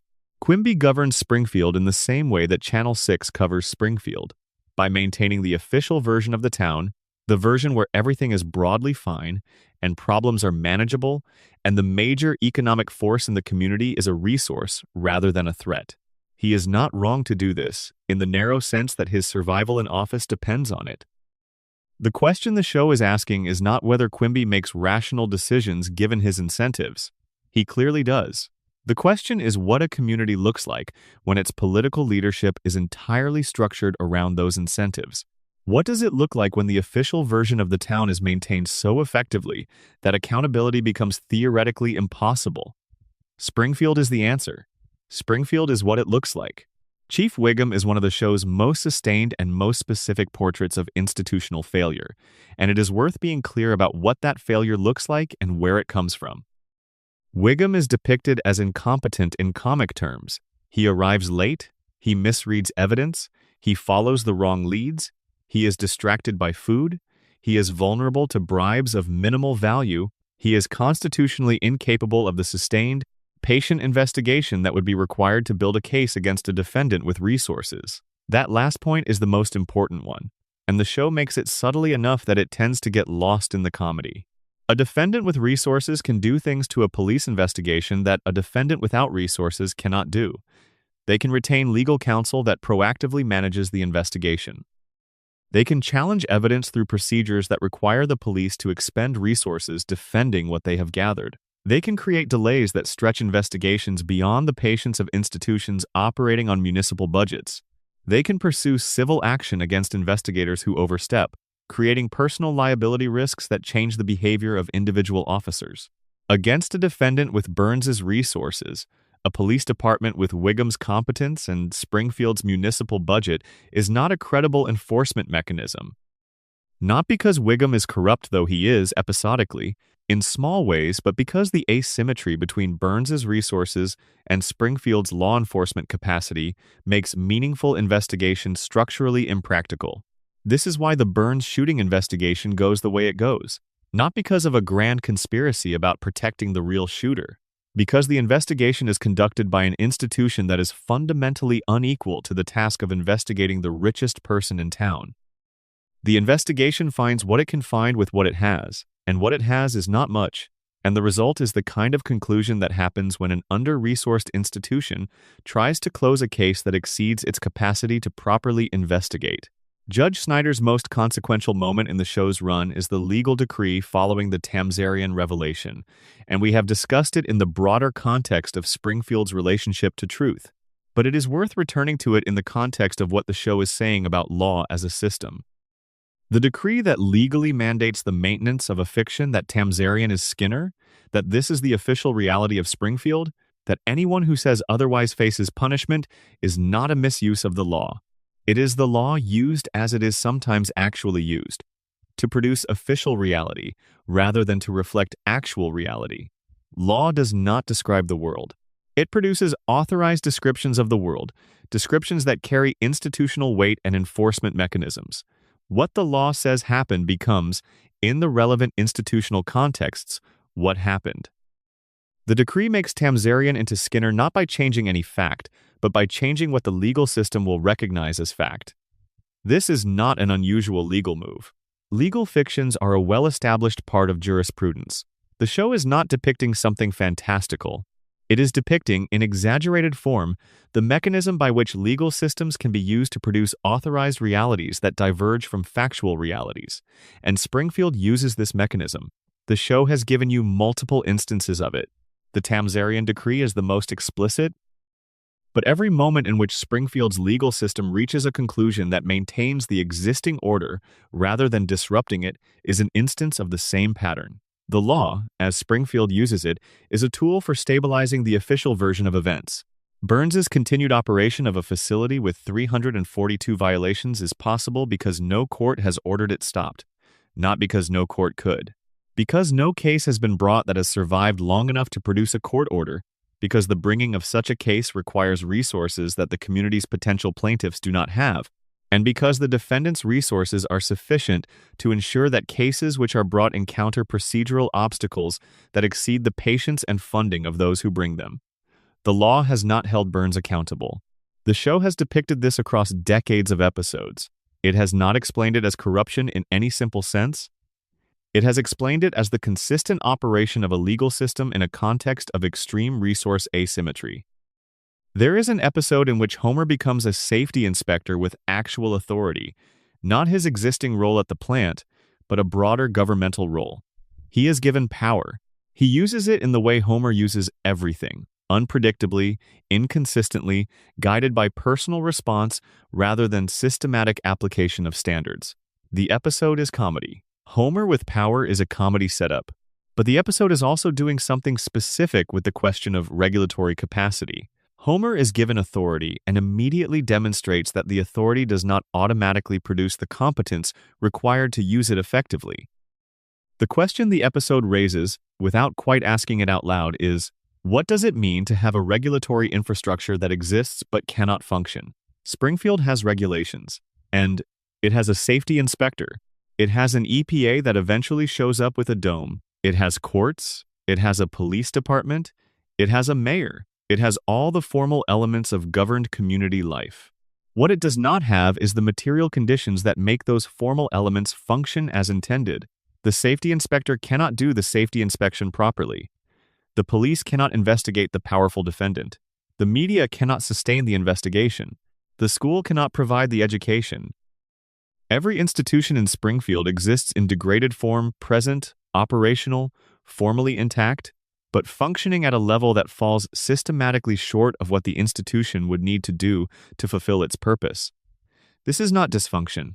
This is function at a level appropriate to the resources and incentives that have been applied to the institution. Springfield's institutions function exactly as well as they have been designed to function, given the economic and political environment they operate in. That is a very specific kind of functional failure, and the show has been depicting it for 30 years. Section 8. The Medical Establishment. What the doctors didn't write down. Dr. Julius Hibbert laughs. He is introduced laughing. He continues laughing. He laughs at things that are not funny. He laughs at diagnoses. He laughs at prognoses. He laughs at moments of patient distress that, in any realistic medical context, would call for something other than laughter. The laugh is usually read as a character quirk Hibbert's signature, the thing that makes him recognizable, the comedic counterpoint to the gravity of medicine. But across the show's run, the laugh has accumulated a quality that is harder to categorize as merely comic. It has become the laugh of someone who has decided not to engage with certain things seriously, because engaging with them seriously would require responses that the system he operates within is not positioned to provide. Hibbert is a good doctor in the narrow sense. He diagnoses accurately when he diagnoses. He is knowledgeable, he is technically competent. He has been the Simpsons family physician for the entirety of the show's run. He has seen all of them, multiple times, for multiple conditions, across decades of patient history. He is also the doctor who laughs when delivering difficult news, who moves quickly through examinations without the kind of depth that would pick up the subtle patterns in a patient population living in a heavily contaminated environment, who operates within the medical infrastructure of a town whose most significant public health story is happening all around him without generating the kind of clinical documentation that would make it visible as a pattern. This is not depicted as malice. It is depicted as a professional style that has been calibrated for a specific kind of medical environment. One where the difficult questions are not asked because asking them has no clear endpoint, because the answers are beyond the capacity of the system to address, because the person sitting across from you needs treatment for what you can treat, and the things you cannot treat are the things you laugh about. Dr. Nick Riviera represents the other end of Springfield's medical spectrum, the provider without credentials, the bargain-price doctor who is available precisely because his training is inadequate and his ethics are flexible. Nick is played for broad comedy, his running greeting, his spectacular medical ignorance, his willingness to perform any procedure for the right price. But Nick exists in Springfield's medical ecosystem because Springfield's residents need affordable healthcare that the credentialed medical establishment cannot or will not provide at accessible prices. This is a very specific critique of a healthcare economy in which price stratifies access to quality. Nick serves the people who cannot afford Hibbert. He serves them with the quality of medicine they can afford, which is not the quality of medicine they need. The gap between what Nick provides and what good medicine would provide is the gap between what people in Springfield can pay and what good medicine costs. The show gives you both doctors across the same patient population across many seasons. You see the same Springfield residents interact with both. The residents who see Hibbert get competent medicine delivered with a disconcerting laugh. The residents who see Nick get incompetent medicine delivered with a disconcerting cheerfulness. Both populations are operating within a healthcare system that is serving them at the level their resources allow. Neither population is receiving the epidemiological attention that would produce the data about their health outcomes that might finally, if assembled into a comprehensive picture, constitute evidence that something is wrong with their environment. The crayon episode is, as we have discussed in the context of Homer's cognitive history, one of the most specific pieces of evidence in the show's long-running case about Springfield's medical establishment. A foreign object has been in Homer's brain since childhood. Homer has been a patient of Springfield's medical system for his entire life. No doctor found it until the specific circumstances of a particular episode prompted an examination that finally identified it. The explanations for this are not mutually exclusive. The object was present in a part of the brain that standard examinations do not routinely image. Springfield's medical technology is not necessarily equivalent to the best available medical technology. Homer's symptoms could be attributed to causes other than a physical intrusion into his brain tissue. All of these explanations are possible. The show does not specify which is true, but there is a fourth possibility that the show raises through implication rather than through explicit statement. Someone knew it was there and chose not to remove it. This possibility connects to Burns. If Burns's influence extends into the healthcare infrastructure of Springfield, and the show suggests, through various episodes, that it does, then a medical establishment with certain information about Homer's condition that it has chosen not to act on would fit the pattern of institutional behavior that the show has been documenting across every other institutional sector. Homer at reduced cognitive capacity is exactly the Homer that Burns needs in Sector 7G. Homer at the cognitive level he achieves when the crayon is removed, the articulate, analytical, capable Homer who sees the world clearly and finds it, as the show depicts, largely unbearable, is not the Homer who tapes over warning lights and throws donuts into reactor cores and wakes up next to plutonium and goes to work without asking questions. The show does not make this explicit. It places the pieces where they can be found and trusts the audience to assemble them. The crayon is not a throwaway plot point. It is the show telling you that Homer's cognitive state, his specific brand of functional impairment, serves a purpose in the system that produced it. Burns's personal medical situation, as established through the Springfield files and other episodes, creates a particular kind of diagnostic irony. Burns has every disease known to medical science, simultaneously, in equilibrium. His personal physician has documented this extraordinary biological situation and presented it to Burns with the framing that it makes him, paradoxically, nearly indestructible. Every disease is preventing every other disease from progressing. He is the sickest possible person in the most stable possible way. This diagnosis requires a physician of some ability and some curiosity to arrive at. It is not a standard diagnosis. It required observation, analysis, and the specific medical knowledge to recognize what every disease simultaneously in equilibrium looks like as a clinical picture. Burns's doctors, because he has doctors, multiple, retained by his wealth to attend to his specific and extraordinary medical needs, are capable people, which makes the absence of comparable medical attention to the general population of Springfield all the more striking.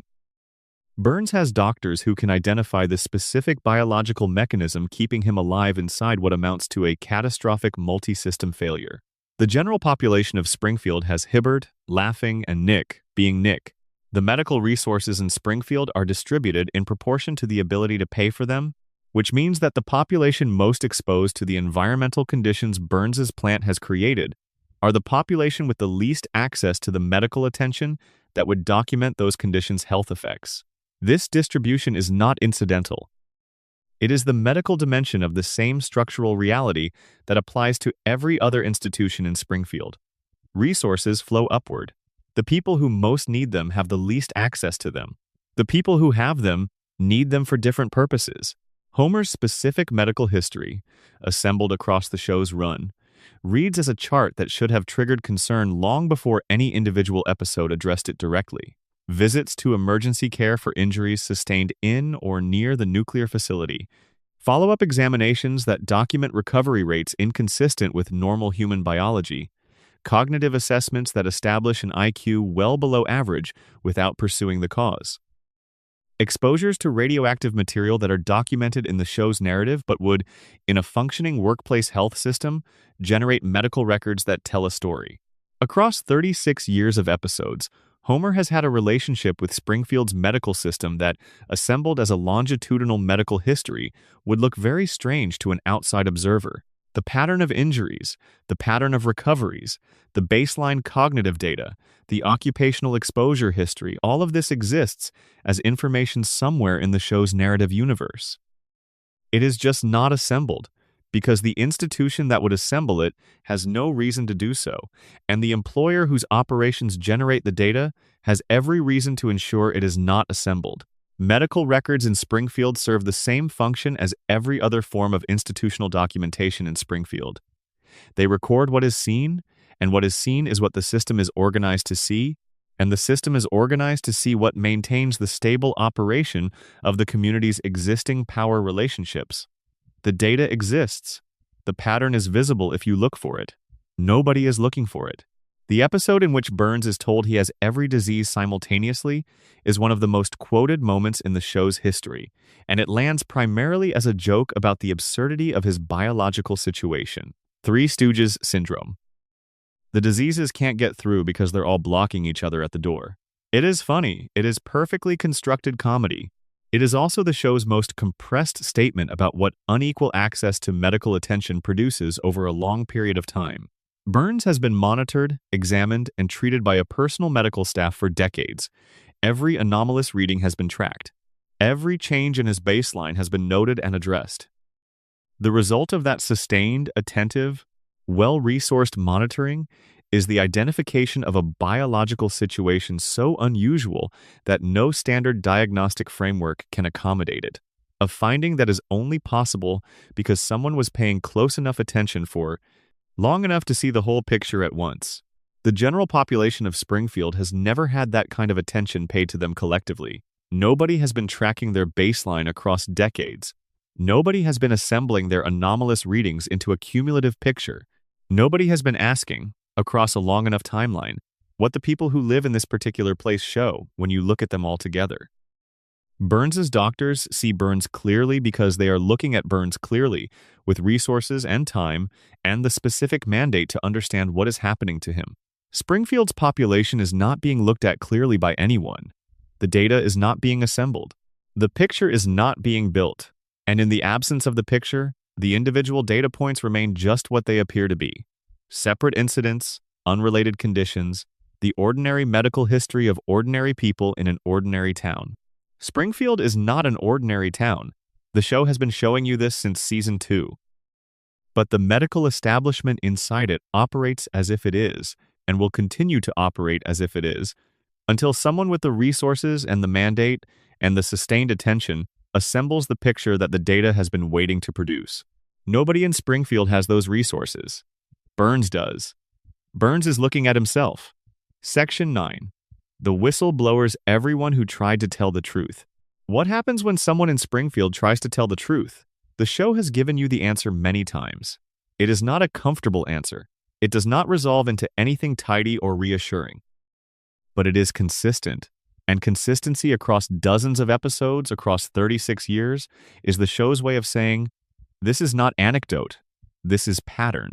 The pattern is this. People who try to tell the truth inside Springfield encounter a set of mechanisms that are not coordinated by anyone, that do not require conspiracy, and that do not need to be deliberately activated against any specific truth teller. They simply exist as features of Springfield's institutional and social environment, and they encounter anyone who generates information that contradicts the official version of events. Those mechanisms are professional consequences, social isolation, media indifference, and the specific kind of reputational erosion that happens to people who are right about unpopular things in communities that have organized themselves around not knowing those things. Frank Grimes experienced all of them in the course of a single episode, compressed into 22 minutes because the show had to fit the arc into an episode, but depicting in concentrated form a process that plays out more slowly in real institutional environments. Grimes arrived in Springfield as someone who had not been normalized into it.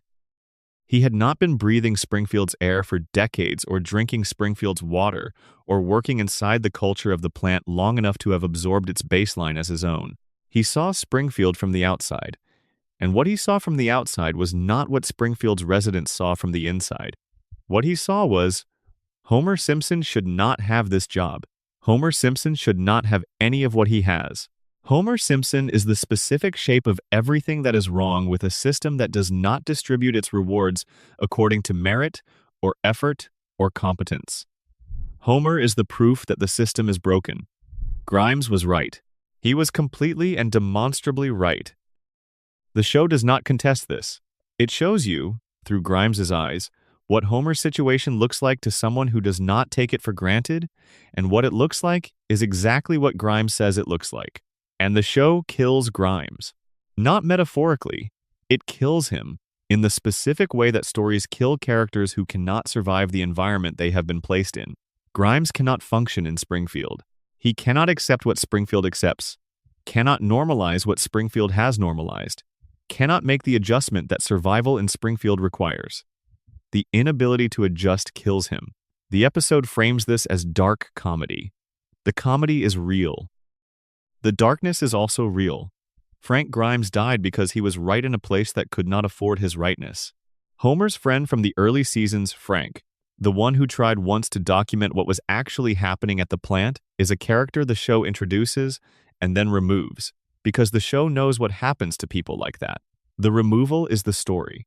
The specific form of the removal is the detail that tells you what kind of story it is. These characters do not leave Springfield triumphant. They do not go somewhere else and make the case successfully and return to Springfield with external reinforcement for what they have said. They leave defeated or discredited, or they do not leave at all. The whistleblower who leaves defeated carries information that was never processed. The information existed. It was collected. It was assembled into a form that could be presented. and then the presenting of it encountered the mechanisms that Springfield has for handling information that contradicts the official version. One of those mechanisms is the response of Springfield's media, which we have already discussed. Another is the response of Springfield's legal system, also discussed. But the most immediate mechanism, the one that operates before the media and the legal system even get involved, is the response of the social environment. Springfield is a community. Communities operate through social networks, through the relationships between people that carry information about who to trust and who to discount, about whose word carries weight and whose does not. When someone generates information that contradicts the community's official version of itself, the social network processes that information not just on its merits but on the basis of who generated it. Who generated it? Usually someone without the accumulated social capital that comes from a long history of accommodation to the community's norms. Usually someone who has not been there long enough to have built the relationships that carry credibility. Usually someone who is, in some way, external, new to the town, new to the institution, not yet fully embedded in the social arrangements that make the community function. The whistleblower is almost always someone who has not been normalized, who has not been there long enough to have the official version replace their original assessment, who can still see what people who have been in Springfield for 30 years can no longer see. And that precise quality, the freshness that allows them to see what cannot be seen by the long normalized, is the quality that the community's social mechanisms treat as disqualifying. They don't know how things work here. They don't understand the full picture. They'll learn. They never get the chance to learn, because the mechanisms remove them before they can become comfortable enough to be treated as credible. Mona Simpson left in the middle of the night when Homer was very young, and the story of why she left is, as we have discussed in other contexts, one of the show's most emotionally resonant and most politically specific storylines. But in this section, we want to look at Mona not primarily as Homer's mother, but as a person who identified something wrong and tried to do something about it, and what the consequences of that were. Mona saw that Burns was operating a biological weapons laboratory in Springfield. She did not commission a study. She did not file a complaint with a regulatory agency. She did not write a letter to the Springfield shopper. She took direct action.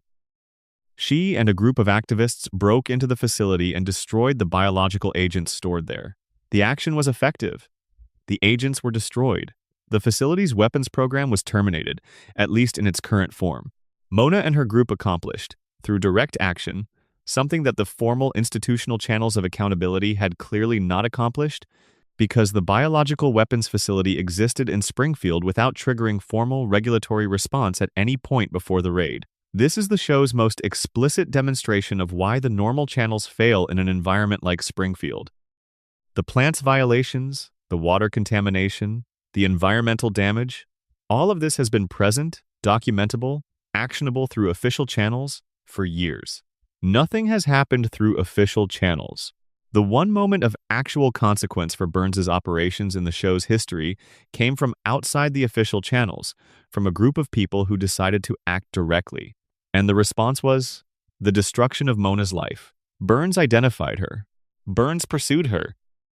The FBI, a federal law enforcement agency, the same category of institution that eventually showed up with a dome, was mobilized against a woman who had destroyed a biological weapons program in a residential area. The state's enforcement capacity was directed against the person who stopped the weapons program rather than against the person who was running it.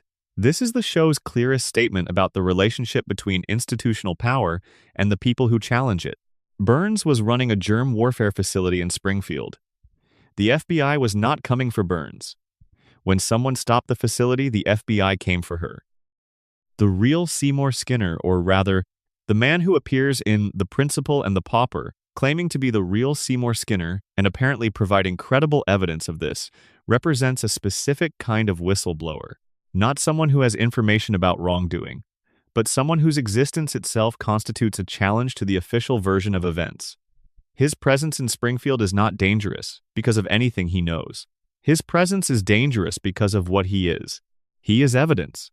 He is the living proof that the person Springfield has accepted as Skinner is not Skinner, that the identity the community has been organized around for 20 years is a fiction. Springfield's response to this living evidence is the response we discussed in detail earlier: exile. The real Skinner is removed. The decree is issued. The truth becomes illegal. But notice what this accomplishes from a systemic standpoint.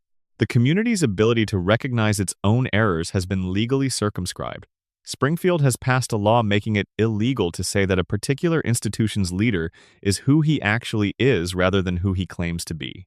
If the same logic could be applied to, say, the safety inspection records at the nuclear facility, if there were a legal mechanism for making it illegal to contradict the official account of the plant's safety status, Burns would not need to do anything more than he is already doing.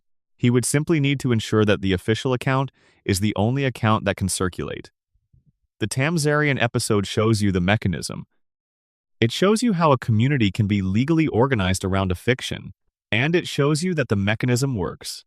It has worked for 20 years before the real Skinner arrived, and after he is expelled, it continues to work. Lisa is Springfield's most persistent whistleblower, and her story across the show's run is the story of what happens to the person who keeps pointing at the problem. She is smart, she is articulate, she assembles evidence, she presents it clearly. She knows how institutional processes are supposed to work, and she attempts to use them. She writes reports, she files complaints, she gives speeches. She demonstrates, in the mode of civic engagement that her education has told her is the appropriate response to problems in a democratic society. None of it works, not in any sustained sense. She wins individual battles and loses the larger war. She fixes one thing and the thing adjacent to it gets worse. She changes one person's mind and the community votes the other way. She is the person who sees clearly in a town that has organized itself around not seeing clearly, and the clarity of her vision is, as the show depicts it across many seasons, not a gift but a burden. Lisa's specific burden is the burden of the early adopter of truth in a community that is not ready for it. She has the right information at the wrong time, or in the wrong place, or for the wrong audience.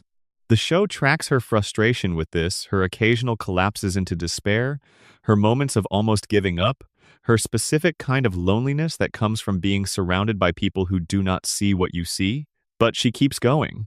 This is the detail the show returns to in every Lisa storyline. She keeps going. She is 8 years old and she has been keeping going for 36 years, and the thing she is fighting has not meaningfully changed, and she fights it anyway. The show does not usually reward Lisa's persistence with resolution. It rewards it with continuation.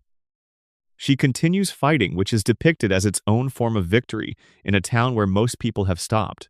But the fighting is not the same as winning, and the show does not pretend that it is. Frank Grimes Grimy, as the show gives him the nickname he hates, appears in a single episode and exists as the show's most explicit and most devastating depiction of what happens when a person who operates by normal standards of effort and competence encounters a world built around Homer Simpson. Grimes has had a hard life. He has worked for everything he has. He has worked without the social cushion, the family support, the simple, dumb luck that has kept Homer floating through decades of professional incompetence. He arrives at the Springfield nuclear power plant and sees Homer, the Homer who tapes over warning lights and sleeps at his console, and once caused a nuclear incident with a donut, being treated by the institution as a valued employee with a meaningful job title and the genuine affection of his coworkers. Grimes cannot process this. He cannot integrate the evidence in front of him into any framework that makes sense, because the framework he has built for making sense of the world, the framework in which effort produces reward, in which competence is valued, in which the gap between what you do and what you receive is legible and fair, does not describe the world of the Springfield nuclear power plant. The episode ends badly for Grimes. It ends in the most definitive way a single episode character can end badly. But before it does, it gives the show's audience one of its most extended and most painful portraits of a character encountering the reality of a system that does not work the way systems are supposed to work. Grimes is not wrong. His assessment of Homer's incompetence is accurate. His understanding of how a nuclear facility should be run is correct. His frustration with the gap between how the plant operates and how it should operate is entirely justified by the evidence the show has provided. He is simply in the wrong Springfield. Or rather, he is in the right Springfield, but he has shown up with the wrong assumptions about what Springfield is. Springfield does not reward Grimes. Springfield cannot reward Grimes, because rewarding Grimes would require acknowledging what Grimes is pointing at, and acknowledging what Grimes is pointing at is incompatible with Springfield's continued operation as Springfield. Grimy is expelled from Springfield the way every truth-teller is expelled from Springfield, not through conspiracy, not through coordination, but through the simple mechanism of a world that cannot contain someone who insists on seeing it clearly. The story of the person who tried to report the plant's violations and was not listened to is not depicted in a single episode. It is assembled across dozens of episodes, across the careers of minor characters and background players and one-time appearances, across the accumulated instances of someone saying something true and nobody doing anything with it. This is intentional. The show knows that the single heroic whistleblower, the person who stands up in one episode and names the thing and changes everything, is not how this works. That story is a movie story. It is satisfying because it has a shape beginning, middle, end, resolution. The real story of whistleblowing in systems like Springfield is not one person in one dramatic moment.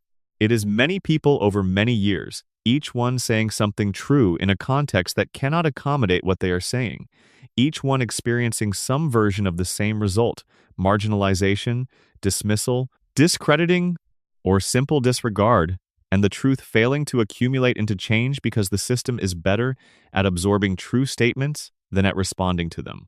The Simpsons tells this story as comedy, as drama, as background detail, as character study, as plot. It tells it in as many modes as it has available, across as many seasons as it has been running, and then it resets and tells it again. Because that is also what the show is telling you. This keeps happening. Not because the people are different each time, because the system is the same each time, and the system will keep producing the same results for as long as it remains the same system. Section 10. Lisa's warnings: the Cassandra of Springfield. In Greek myth, Cassandra was given the gift of accurate prophecy and the curse of never being believed. She saw what was coming. She said what she saw. Nobody listened. The events she predicted occurred exactly as she predicted them. The myth is about the specific tragedy of being right in a context that cannot acknowledge your rightness. It is about what happens to the truth when the truth has no institutional pathway to become the official account of events.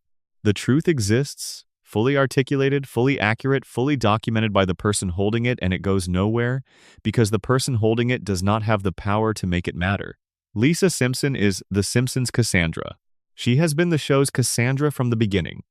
She is right about the plant. She is right about the environment. She is right about Burns.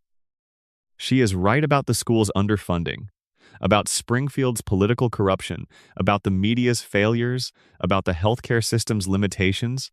She is right about the things that are wrong in her town in a way that is consistent, documented, and specific.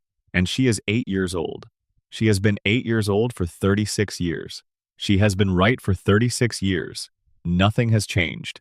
The show's earliest season establishes Lisa's intelligence as one of its primary dramatic resources, but it takes several seasons to fully develop what it means for Lisa to be this smart in this town.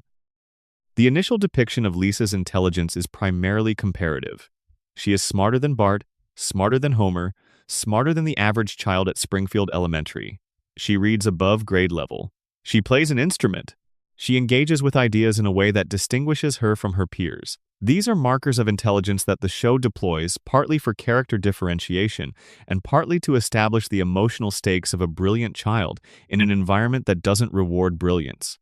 As the show develops, Lisa's intelligence becomes more specific. She doesn't just read above grade level. She conducts research, she does experiments, she forms hypotheses and tests them. She engages with scientific and political information in a way that is methodologically serious, even if the show wraps that seriousness in comic situations.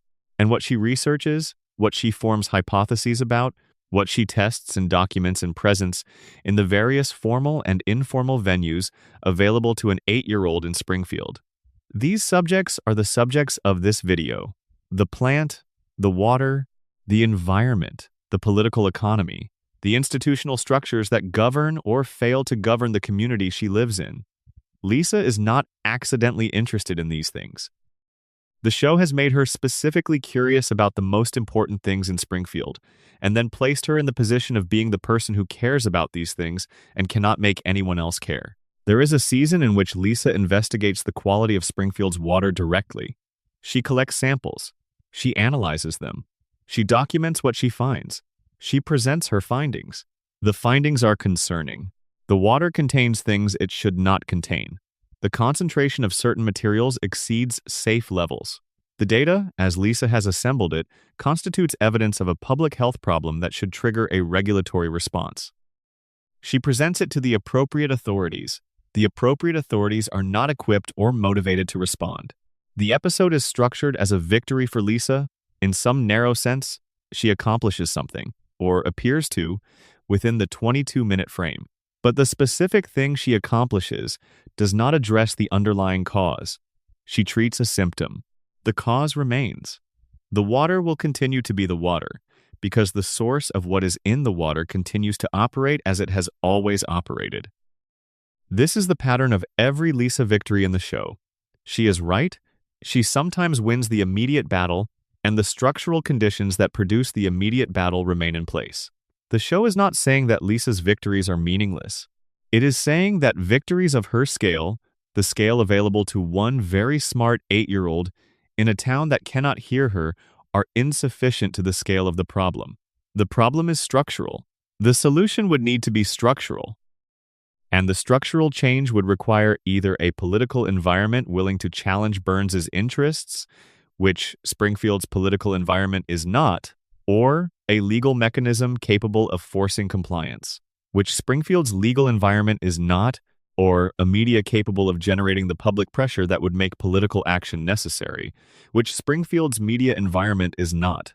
Lisa is right. She is also alone in ways that the show keeps returning to, ways that are not self-pitying or melodramatic but specific and structural. She is alone because the community of people who see what she sees and can act on it at the scale the problem requires does not exist in Springfield. Lisa's environmental episodes form a thread across the show's run that, assembled together, constitute the most sustained piece of environmental advocacy in the history of American television comedy. Not because it is the most dramatic, it is not. Lisa's advocacy is usually small-scale, often frustrated, frequently ended by the pressures of the episode's other plots before it reaches a conclusion. But it is persistent. It comes back. Every season has at least one story that returns to Lisa and the environment and the gap between what she knows and what anyone is prepared to do about it. The effect over 36 years is an accumulation. The audience has watched Lisa make the environmental case for literally decades. They have seen her right again and again. They have seen her ignored again and again. The repetition is the point. The repetition is the show's way of saying, this is not an isolated incident. This is not a single bad decision by a single bad actor. This is a system. And systems produce the same outcomes over and over because they are systems, because their whole nature is repetition, because that is what makes them systems rather than events.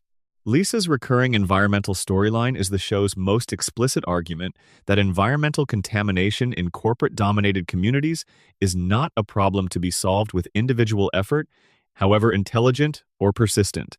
It is a structural problem that requires structural solutions, and the structural solutions are not available in Springfield because the structure of Springfield has been built to prevent them. The show could not say this more clearly without ceasing to be The Simpsons. So it says it through Lisa, season after season, as clearly as it knows how. Lisa's relationship with her own intelligence is one of the show's most humanly observed storylines. The show does not depict brilliance as simply rewarding. It depicts it as a weight, a thing that sets you apart from the people you love in ways that are painful, even when the separation is the result of something genuinely valuable. Lisa is smarter than Homer. She loves Homer. The gap between her intelligence and his is a persistent source of both comedy and sadness in the show, because the gap is real and it matters. Homer does not understand what Lisa understands. He cannot engage with what she engages with. The conversations they have are not the conversations Lisa needs, and Homer's inability to provide those conversations is not a failure of love but a failure of comprehension that no amount of love can bridge. This gap between what Lisa sees and what Homer can see is the family scale version of the gap between what the show is telling and what Springfield can hear. Homer loves Springfield. He is content in Springfield, or something like content, in the particular way that people can be content inside systems that are not designed for their benefit. He does not see what Lisa sees because he cannot see what Lisa sees, because his brain is the brain that was shaped by Springfield's environment and Springfield's economics and the specific cognitive conditions of his life. Lisa sees what Homer cannot. But Lisa is 8 years old and does not have a vote. She has been 8 years old for 36 years and has never had a vote. This is the show's most devastating structural observation about the position of knowledge in a democratic community. The person who sees the problem most clearly is the person least empowered to do anything about it. The person most empowered to do something about it is the person least able to see the problem. Homer votes. Lisa doesn't. Homer can't articulate what is wrong. Lisa can articulate exactly what is wrong. Homer's vote counts. Lisa's articulation doesn't. Springfield produces this outcome every time. Section 11. The moments that should have changed everything. There are specific events in Springfield's history events within the show's canonical narrative that should have been civilization-altering for the town. Each of them represents a threshold, a moment at which the accumulated evidence of what Springfield actually is would be impossible for a functioning community to ignore. Each of them was ignored. This section is a catalog of those moments, assembled in the spirit of the show's own patient accumulation of evidence. Not any single event constitutes proof, but together, they form the most comprehensive possible case that Springfield's amnesia is not accidental. The first event is the sun blocking. In Who Shot Mr. Burns? Part 1, Burns implements a plan to block the sun over Springfield using a mechanical disc, forcing every resident to purchase electricity from the plant. This is not a metaphorical event. Burns literally takes the sun away from an entire community.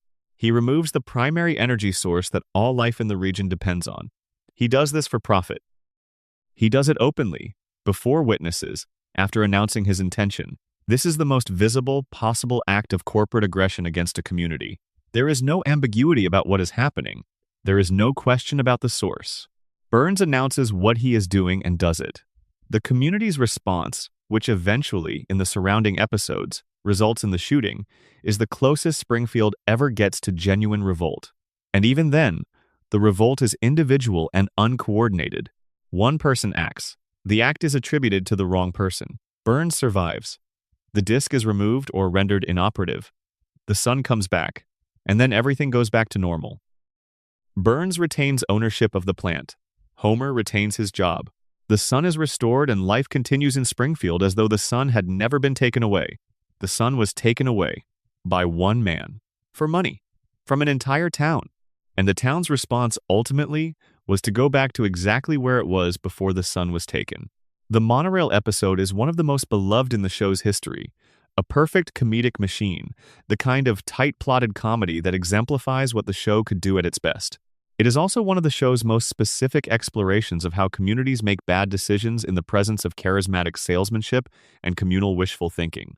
A man comes to Springfield with a proposal, a monorail.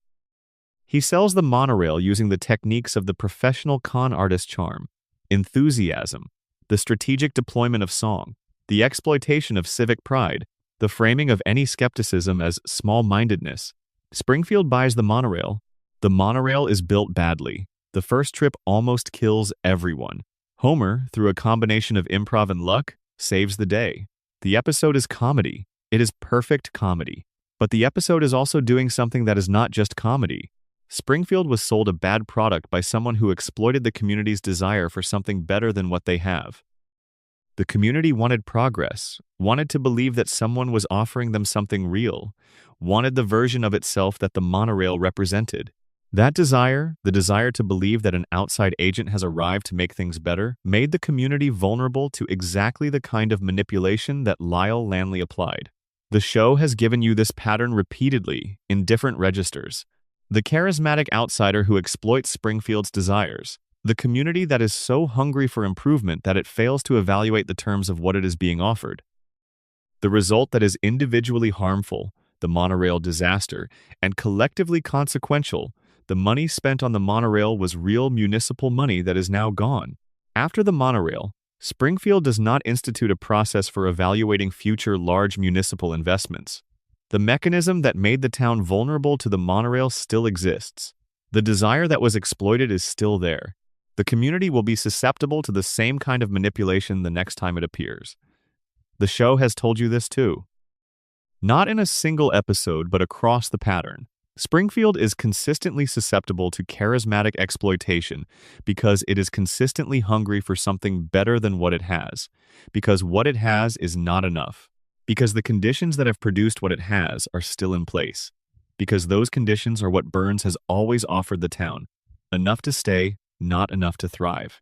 The hurricane that destroys Ned Flanders' house is an event that receives a sustained treatment across 2 episodes, more than most Springfield disasters, and what it reveals about the community's capacity for collective action is both touching and devastating in equal measure. The town rallies. There is genuine collective will. The community mobilizes to help one of its own, to demonstrate that Springfield's social fabric is capable of the kind of solidarity that crisis demands. The effort is real. The participation is enthusiastic. The results are catastrophic. The house they rebuild is built wrong. It is built with the enthusiasm of people who want to help, but do not have the skills to help in the specific way that helping requires. Every nail is in the wrong place. Every wall is slightly off. The structure that gets built in the place of what the hurricane took is not a house in any meaningful sense. It collapses immediately when Ned touches it.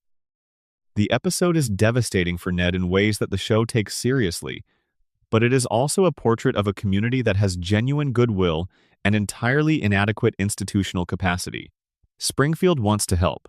Springfield cannot help effectively because effective help would require the kind of organized, skilled, professionally coordinated effort that a community with adequate resources could provide. But Springfield's community, with its existing institutional structures, cannot. The individual citizens of Springfield are not bad people. They show up, they bring what they have. They build the wrong house with great love and complete incompetence. That outcome, the wrong house built with great love, is the outcome of every collective community effort in Springfield. The will is there. The capacity is not. The capacity is not there because the resources that would build capacity have been flowing out of the community for years, up toward the top of the economic structure, away from the institutions and social infrastructure that would make the community effective in its own interest. The episode in which Homer discovers that the land beneath the town has significant oil deposits, and various characters attempt to access and profit from those deposits, is one of the show's most explicit economic comedies. It is also, if you look at it from a certain angle, one of the show's most depressing environmental statements. The oil is there. It has been there. The community could, in theory, benefit from it. Various interests compete to extract it and capture that benefit. The outcome, as Springfield's economic outcomes always are, flows primarily upward and away from the community itself. The specific mechanisms vary by episode and storyline, but the pattern is consistent. When Springfield has a resource, the question of who captures the value of that resource is decided by who has the institutional capacity to control its extraction, and that institutional capacity belongs to Burns, to outside interests, to anyone with more resources than the community itself. Springfield is resource-rich and resource-poor simultaneously. It has oil, and the oil doesn't help Springfield. It has a waterfall, and the waterfall was exploited for electricity generation by Burns. It has a river, and the river is contaminated. It has land, and the land beneath the school was drilled by Burns when the oil was found there. The community sits on top of things that should make it wealthy and can never quite access them in ways that flow back to the community. This is not a satirical exaggeration of a fictional economy. This is a description of a dynamic that has operated in real communities, mining towns, oil towns, timber towns throughout American history. The show knows this history. The show's writers have the educational backgrounds that include economic history. The Springfield economy is not randomly designed. It is designed to resemble specific kinds of real economic configurations, and the patterns that result from those configurations in real life are the patterns that play out in Springfield. The episode in which Springfield considers becoming a gambling town represents one of the clearest moments of Springfield collectively deciding to make a choice that feels like improvement but functions as deepening the existing problem. The gambling economy is presented as a solution to Springfield's fiscal challenges. More revenue, more activity, more money flowing into the municipal budget. The community votes for it. The casinos arrive. And then the dynamics of the gambling economy play out exactly as anyone with knowledge of how gambling economies work would predict. Money flows in, but it flows to the casino owners, who are not the community. The social costs of the gambling economy problem: gambling, disruption. The reorientation of the local economy around the casino district accumulate in the community. The economic benefits accumulate outside it. Springfield does not realize it has made a bad trade until the trade has been made. And by then, it has been made. The show is not anti-gambling in any moralistic sense. It is describing a specific economic mechanism with specific economic consequences, and it is doing so in the context of a community that is so desperate for a solution to its fiscal problems that it accepts the first solution offered without adequately evaluating the terms. This is the monorail again, in a different register. The community's desperation for improvement makes it vulnerable to solutions that address the symptom of the desperation without addressing its cause. Springfield has been destroyed multiple times across the show's run. Flooded, burned, invaded, exploded, blown up, collapsed, evacuated. Each of these disasters is, in the episode in which it occurs, a major event. The community's world has changed. Nothing will be the same. And then the next episode begins and everything is the same. The full cost accounting of all the disasters Springfield has experienced and recovered from completely, without apparent lasting consequence, would constitute a geological survey of catastrophe that no real community could have absorbed. But Springfield absorbs everything. It resets. The couch is always there. The family is always on it. Homer is always going to work at the plant in the morning.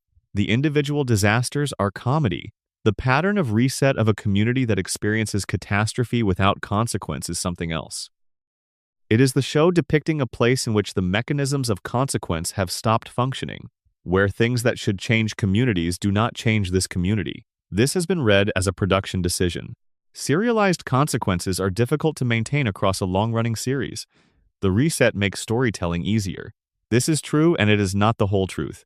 The reset is also the show's most formal statement about Springfield's relationship with its own history. This is a town that has survived the blocking of the sun and a federal quarantine and a dozen ecological disasters and an active conspiracy by its wealthiest resident to maintain conditions of chronic environmental poisoning. It has survived all of these things and returned each time to exactly what it was, not because the problems were solved, because the community chose to remember things in a way that allowed it to return to what it was. The reset is an act of communal will. It is Springfield choosing, collectively, to maintain the version of Springfield that exists. The show told you this in the Tamzarian episode. It showed you the mechanism, the vote, the decree, the expulsion of the truth. Every other reset is the same mechanism, operating without the explicit vote and decree. The implicit understanding that Springfield will not change, that the community has consented to be what it is, operates in every episode even when no one articulates it. Section 11b. The economy of forgetting how Springfield resets. Every catastrophe in Springfield gets forgotten. This is one of the show's most discussed structural features, and it is almost always discussed as a necessary convention of episodic storytelling. The kind of thing you have to accept if you are going to tell stories in the same setting week after week without the setting permanently transforming into something unrecognizable. But within the show's own universe, the forgetting is not a convention. It is a fact about Springfield. The town forgets, the residents forget.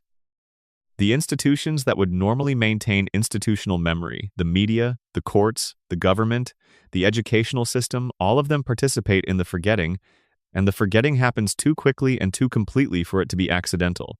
When Springfield's water supply is contaminated in a visible, documentable way, when the fish glow, when the river runs colors it should not run, when samples taken from the tap produce results that cannot be attributed to anything other than industrial runoff, the memory of that contamination does not persist into the next episode. It is not referenced in subsequent water-related storylines. It is not cited as context when the same questions arise in later seasons. The town forgets.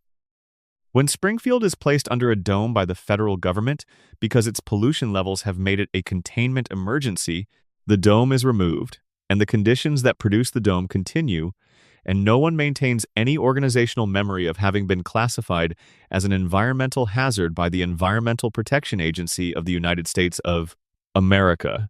The town forgets. When the school loses its funding, when the retirement home is damaged, when community institutions are compromised by Burns's economic maneuvers by the next episode, the damage has either been reversed or it is simply not mentioned. The institutional damage does not accumulate. Each episode begins with Springfield intact, regardless of what the previous episode did to it.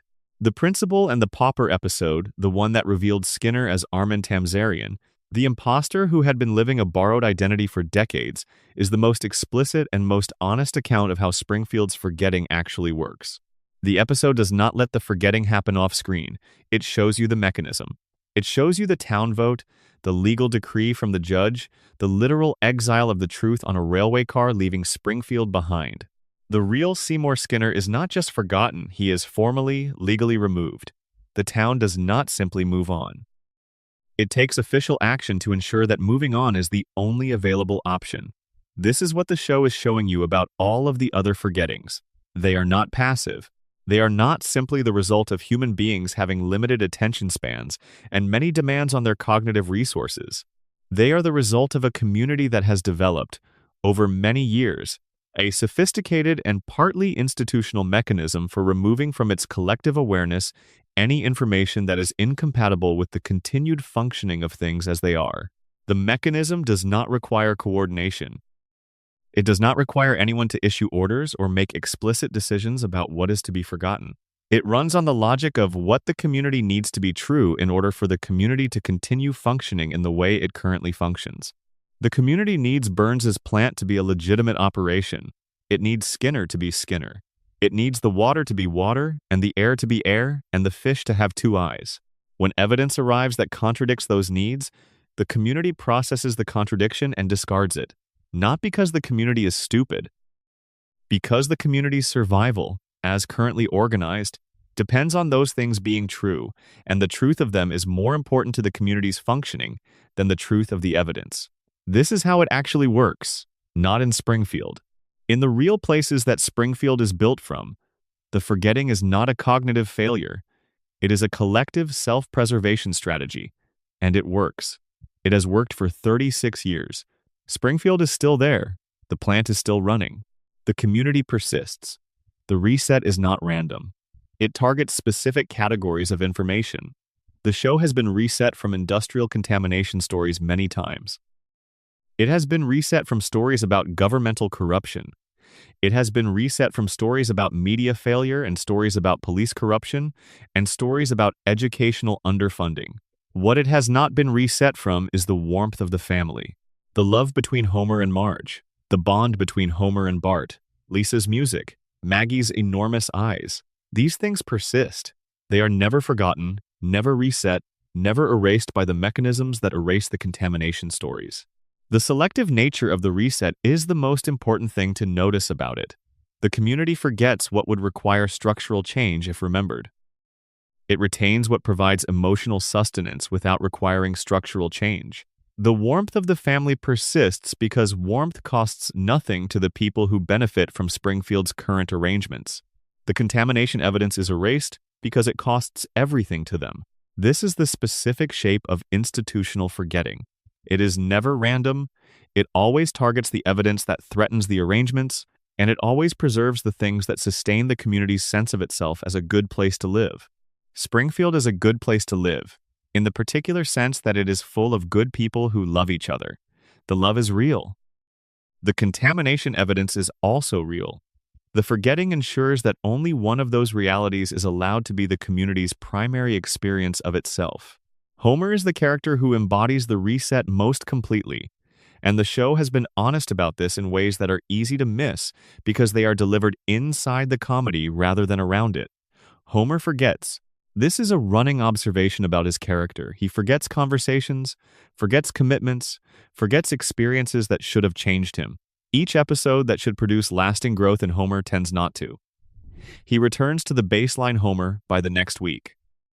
The show has given this a biological explanation, the crayon, the brain damage, the cognitive erosion of living in Springfield, but it has also given it a structural explanation that sits underneath the biological one. Homer forgets because the alternative to forgetting is remembering, and remembering everything that has happened to Homer, everything that the plant has done and Burns has done and the town has done and the economy has done, would produce a Homer who is angry in a sustained way and functional in that anger, who recognizes his situation and acts on what he recognizes. That Homer would not go back to the plant. That Homer would confront Burns. That Homer would make the connections that his brain, with the crayon removed, briefly made between his mother's exile and Burns's grudge, between his employment and his employer's interest in keeping him cognitively limited, between the warning lights and the water and the fish. That Homer would be a different character in a different show about a different Springfield. So Homer forgets. The show builds the forgetting into his biology, and builds the biology into the town's environment, and builds the environment into the show's premise, so that the forgetting is structural rather than individual, inevitable rather than chosen, a feature of what Springfield is rather than a failure of who Homer is. Homer is not responsible for the forgetting. The plant made the forgetting possible. Burns made the plant what it is. The system made Burns what he is. Homer wakes up every week and goes to work, because every week is the first time he has woken up in the only sense that matters. Section 12. Why we didn't listen either, the audience as Springfield? There is one more thing the show has been telling us. The most uncomfortable thing. The thing that is hardest to sit with because it is not about Springfield and its residents. It is about us. The audience has been watching The Simpsons for 36 years. We have sat with Homer and Marge and Bart and Lisa and Maggie through every season, every disaster, every reset. We have laughed at the jokes. We have been moved by the emotional moments. We have debated the theories and ranked the episodes and quoted the lines. We have also normalized Springfield. The process the show uses on its characters, the slow, patient replacement of alarming with normal, the gradual erosion of the capacity for outrage through repetition, this process has worked on the audience too. We sat down in 1989 and laughed at a family whose father worked in a nuclear power plant that was clearly a safety disaster. And then we came back next week, and the week after, for 36 years. At some point in those 36 years, the cracked cooling towers stopped being alarming. The three-eyed fish became part of the show's visual language rather than a piece of environmental evidence. Homer's brain damage became a character trait rather than a medical crisis. Burns's immortality became whimsy rather than a depiction of what concentrated wealth can purchase. We did this, not through any act of conspiracy or deliberate choice. We did it through the simple, cumulative effect of spending enough time in Springfield that Springfield became familiar. And familiar things do not alarm us, because familiarity is the opposite of alarm. This is not a failure unique to us as an audience. It is a human cognitive tendency. Habituation is how we function in environments we occupy over time. It is adaptive in most contexts, but it can be turned against us, and the show knows this. And the show has been using this knowledge for 36 years. Every time the show has shown you something that should alarm you, it has embedded it in a context designed to prevent the alarm from lasting. The joke after the revelation, the comedy beat that follows the serious moment, the reset at the end of the episode that restores the comfortable baseline. These are not failures of courage or integrity in the show. They are the choices of writers who understood that the way to make people spend time with uncomfortable truths is to make the container of those truths as comfortable as possible. You can only say difficult things for as long as people will listen. The Simpsons made people listen for 36 years by making the difficult things funny. But the comedy has a cost. The cost is the normalization of what the comedy is embedding. The cost is sitting down in 2025 to watch The Simpsons and not being alarmed by any of it, because you have been watching it for most of your life, and none of it feels alarming anymore. It feels like home. Consider what we have accepted as the visual baseline of this show. The people are yellow. This is so familiar that it barely registers, but it is worth sitting with for a moment.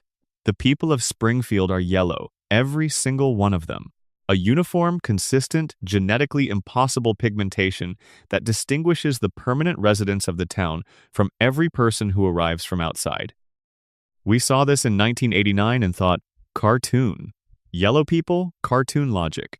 We never questioned it because it was there from the beginning, before we had any reason to question it, before the patterns that would make it questionable had accumulated. But within the show's own universe, the yellow is not cartoon logic. Within the show's own universe, there are people who are not yellow. The guest characters, the outsiders, the people who come from elsewhere. They do not share the yellow. They have, in the show's visual language, more realistic human coloring. The yellow is specific to Springfield. What does a consistent, heritable, population-wide physical characteristic specific to the residents of a particular geographic area and not present in people from outside that area suggest? The show has been suggesting an answer for 36 years. We have looked at the yellow people every week and thought, cartoon. That is what it means to have been normalized. That is what it means to be Springfield's audience. We have, as an audience, developed a relationship with Burns that is partly comic and partly something that functions like affection.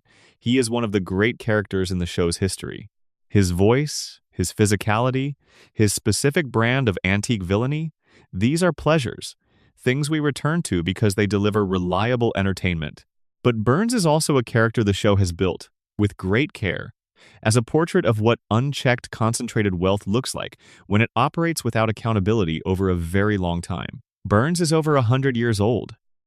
He has been accumulating resources and influence and the specific kind of power that comes from controlling infrastructure for more than a century. In that time, he has corrupted or captured every institution in Springfield that might otherwise constrain him. He has driven away the people who challenged him. He has employed the people who serve his needs. He has outlived the generation that might have remembered a Springfield before his dominance and might have been able to describe what that Springfield looked like. We find this funny. We find him funny. He is funny. The show has made him funny in the specific way that the show makes everything funny, by investing in the character, by giving him specificity and humanity, and the particular flavor of pathos that attaches to someone who is both terrible and real. But we have also, through 36 years of finding Burns funny, become comfortable with Burns. His dominance of Springfield's economy and institutions is as familiar as Homer's job or Lisa's saxophone. It is part of the landscape. We have stopped seeing it as an event, as something that happened as the result of specific choices and specific actions over a specific period of time. We see it as the way things are. Because it has always been the way things are. In the 36 years we have been watching, this is what the show has been doing to us. It has been using our comfort with its characters and its world to make us practice, every week, the specific kind of comfortable normalization that it is simultaneously depicting as Springfield's most dangerous characteristic. We laugh at Springfield's inability to see its own situation clearly. We have spent 36 years inside Springfield's inability to see itself clearly. We have practiced it. We have gotten very good at it.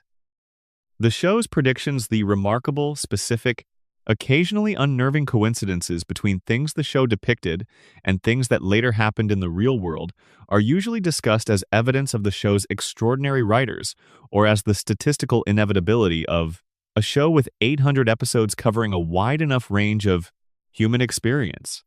Both of these explanations are correct, and both are incomplete. The third explanation is the one that the prediction conversation rarely arrives at. The show's predictions feel so accurate partly because the show has been shaping the audience's expectations of the world for 36 years. The things the show depicts feel familiar when they happen in reality because the audience has spent decades inside the show's version of reality. When a Trump presidency happened, it felt like something that had been predicted, but it also felt like something that had been prefigured, made imaginable, placed into the cultural consciousness as a possibility before it became a reality. The show did not predict these things. The show prepared the audience to experience these things in a particular way when they arrived. It built the categories. It provided the frames. It put the images into cultural circulation in a form that made the later reality legible. This is influence of a different kind than prediction, and it is influence of a more substantial kind. You do not influence the world by seeing what is coming. You influence it by shaping how the world will be understood when it arrives.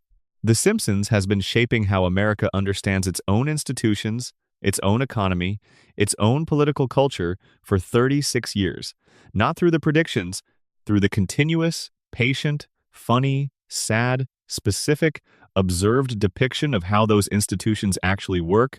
The prediction phenomenon is a story we tell about the show because stories about prediction are dramatic and shareable.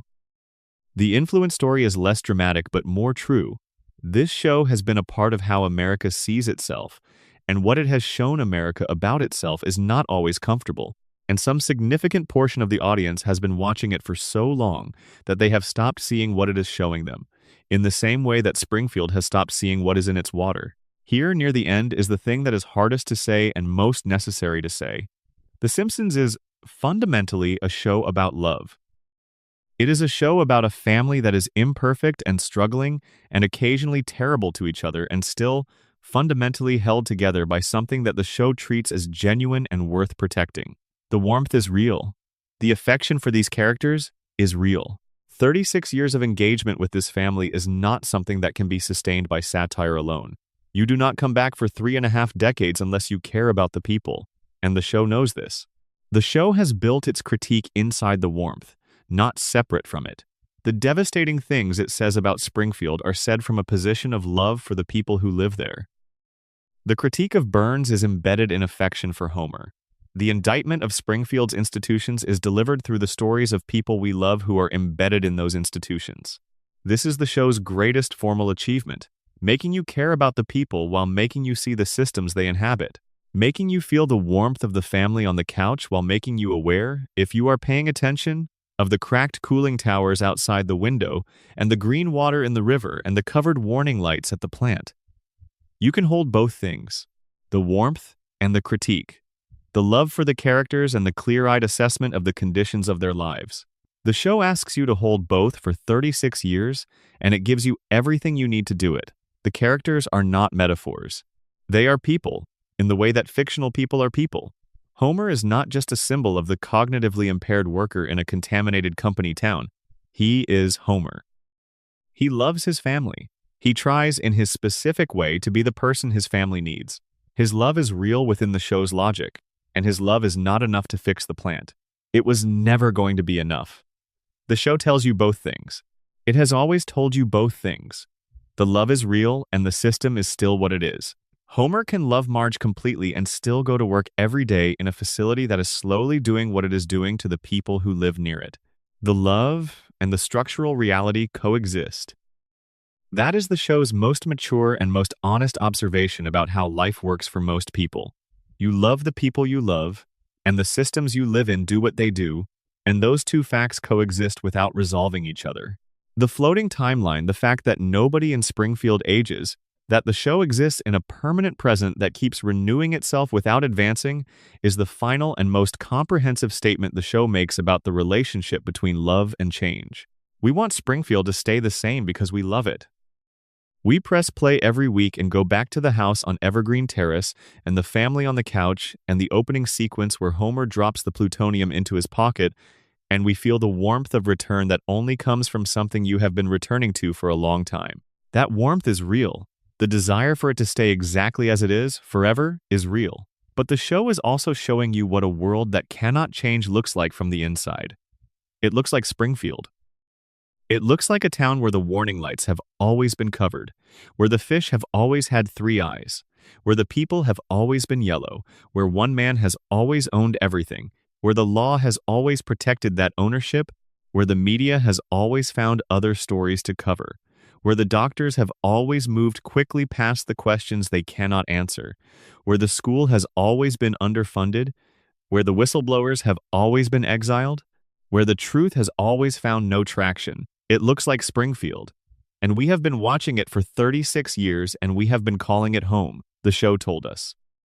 Every week, in every episode, through Homer and Lisa and Burns and Marge and Maggie and Ned and Wiggum and Kent and Hibbert and Skinner and Quimby and Mona and Grimy and Blinky and the luminous rats and the green water and the cracked cooling towers and the human skeletons in the basement of the plant and the tape over the warning light, It told us everything.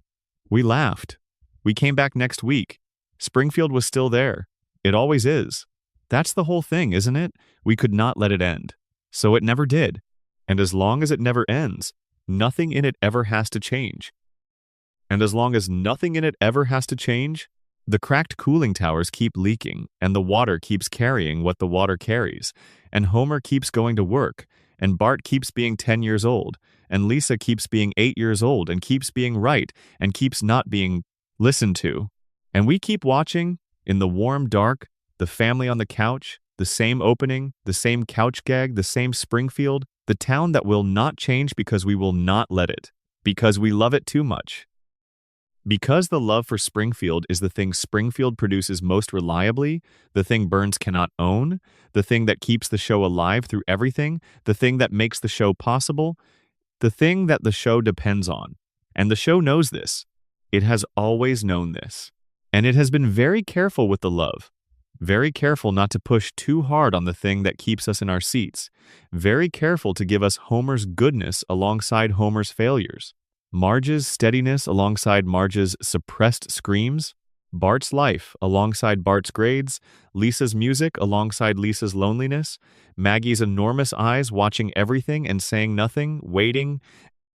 They are all waiting in their way, waiting in the permanent present, waiting in the family-shaped amber that the show has built around them. The show told you what it was doing. It told you every time it reset, and every time the warning light got covered, and every time Blinky swam in his three-eyed way through the river near the plant.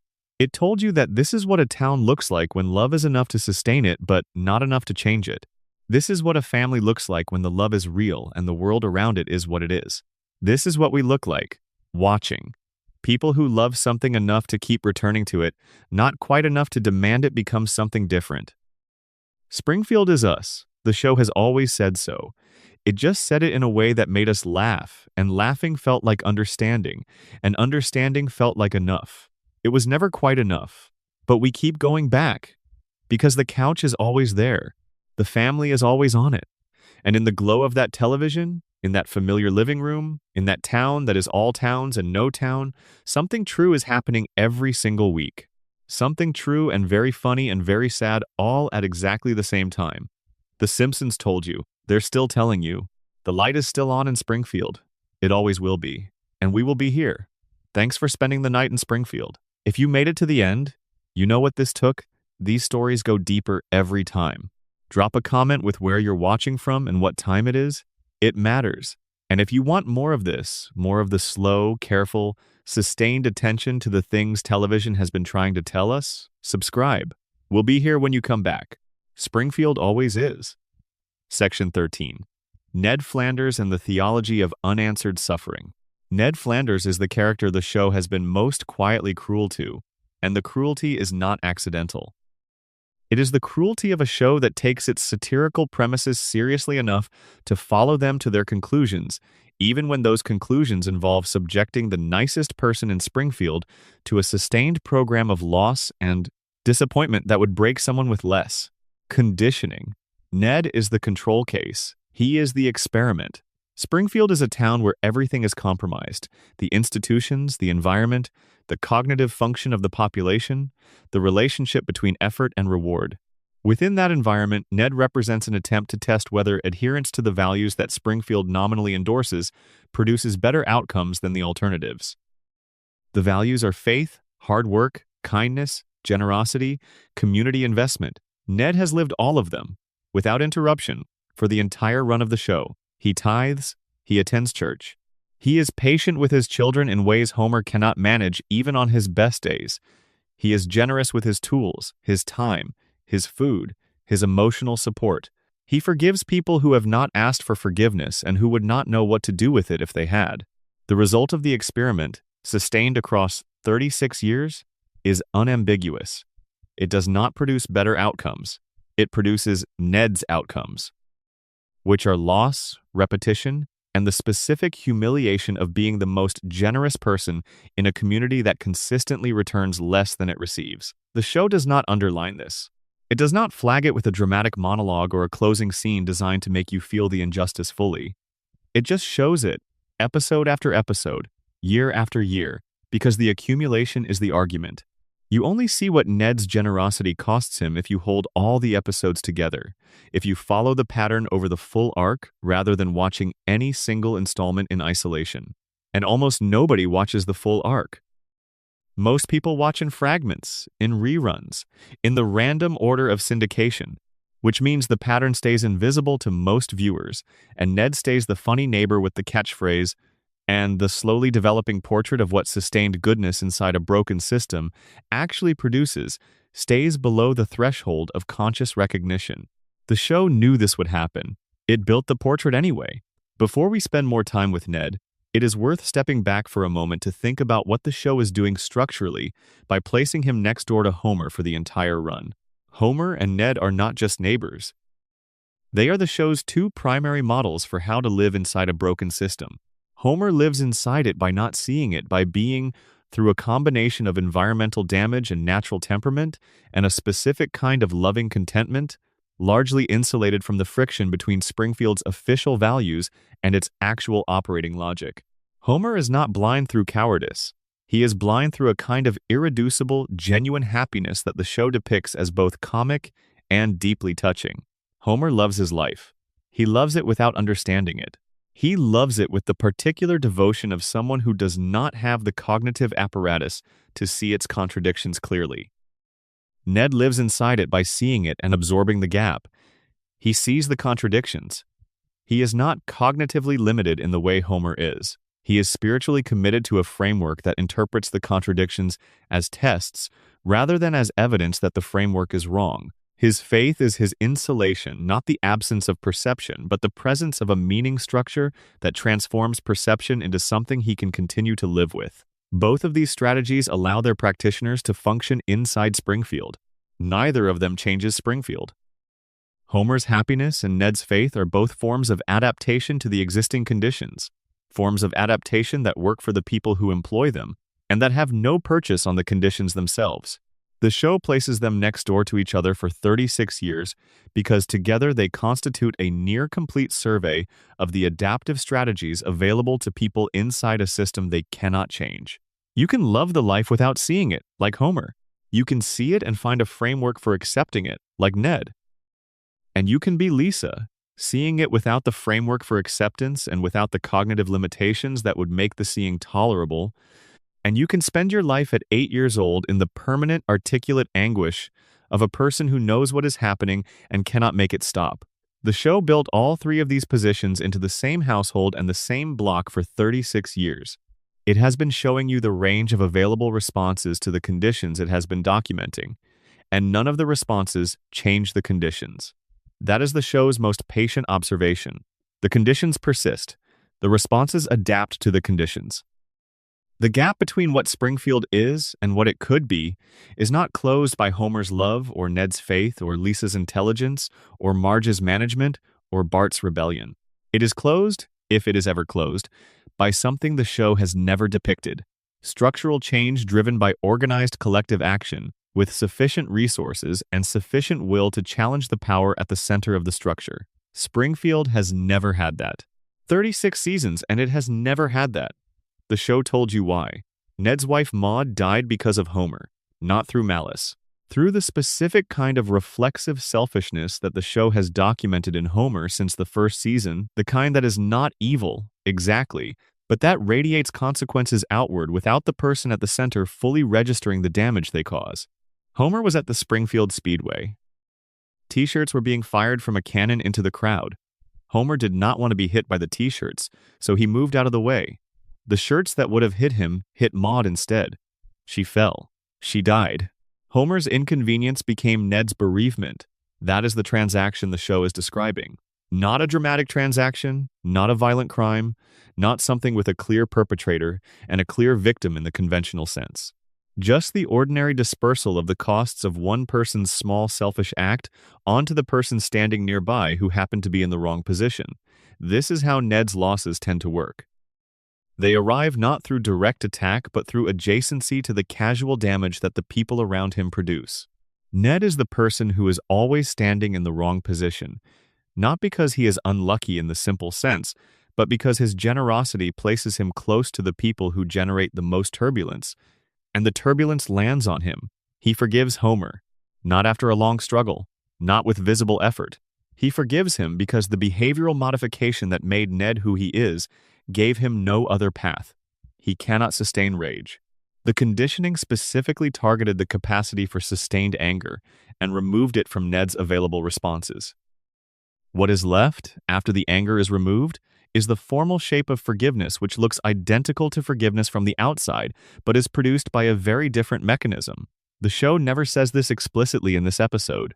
It showed you the mechanism in an earlier episode, in a different context, and trusted you to carry the information across and apply it here. That is how the show builds its arguments. It gives you the pieces in different places and trusts you to assemble them. The episode that reveals the origin of Ned's conditioning is one of the more carefully constructed character documents in the show's history, and it is usually read as a joke about a specific kind of progressive parenting and a specific kind of psychiatric overcorrection. Both of those readings are there.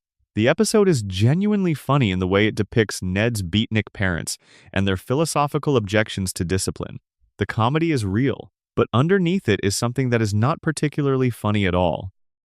Ned Flanders was a child who had energy and intensity and a full range of emotional responses, including rage, and those responses were systematically removed from him through a process that was done to him before he was old enough to consent to it, before he was old enough to understand what was being taken away.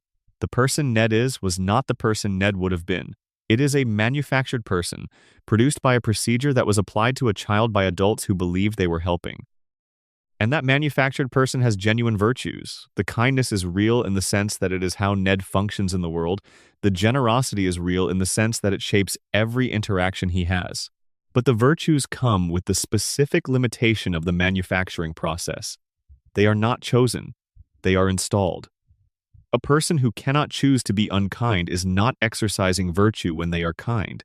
Virtue requires the availability of the alternatives. Ned does not have access to the alternatives. He was conditioned out of them before he knew they existed. This is why the show's depiction of Ned's breakdown, the moment when the conditioning fails under sufficient pressure, is so precisely rendered. What comes out is not the evil version of Ned that a cruder story might have put there. What comes out is despair.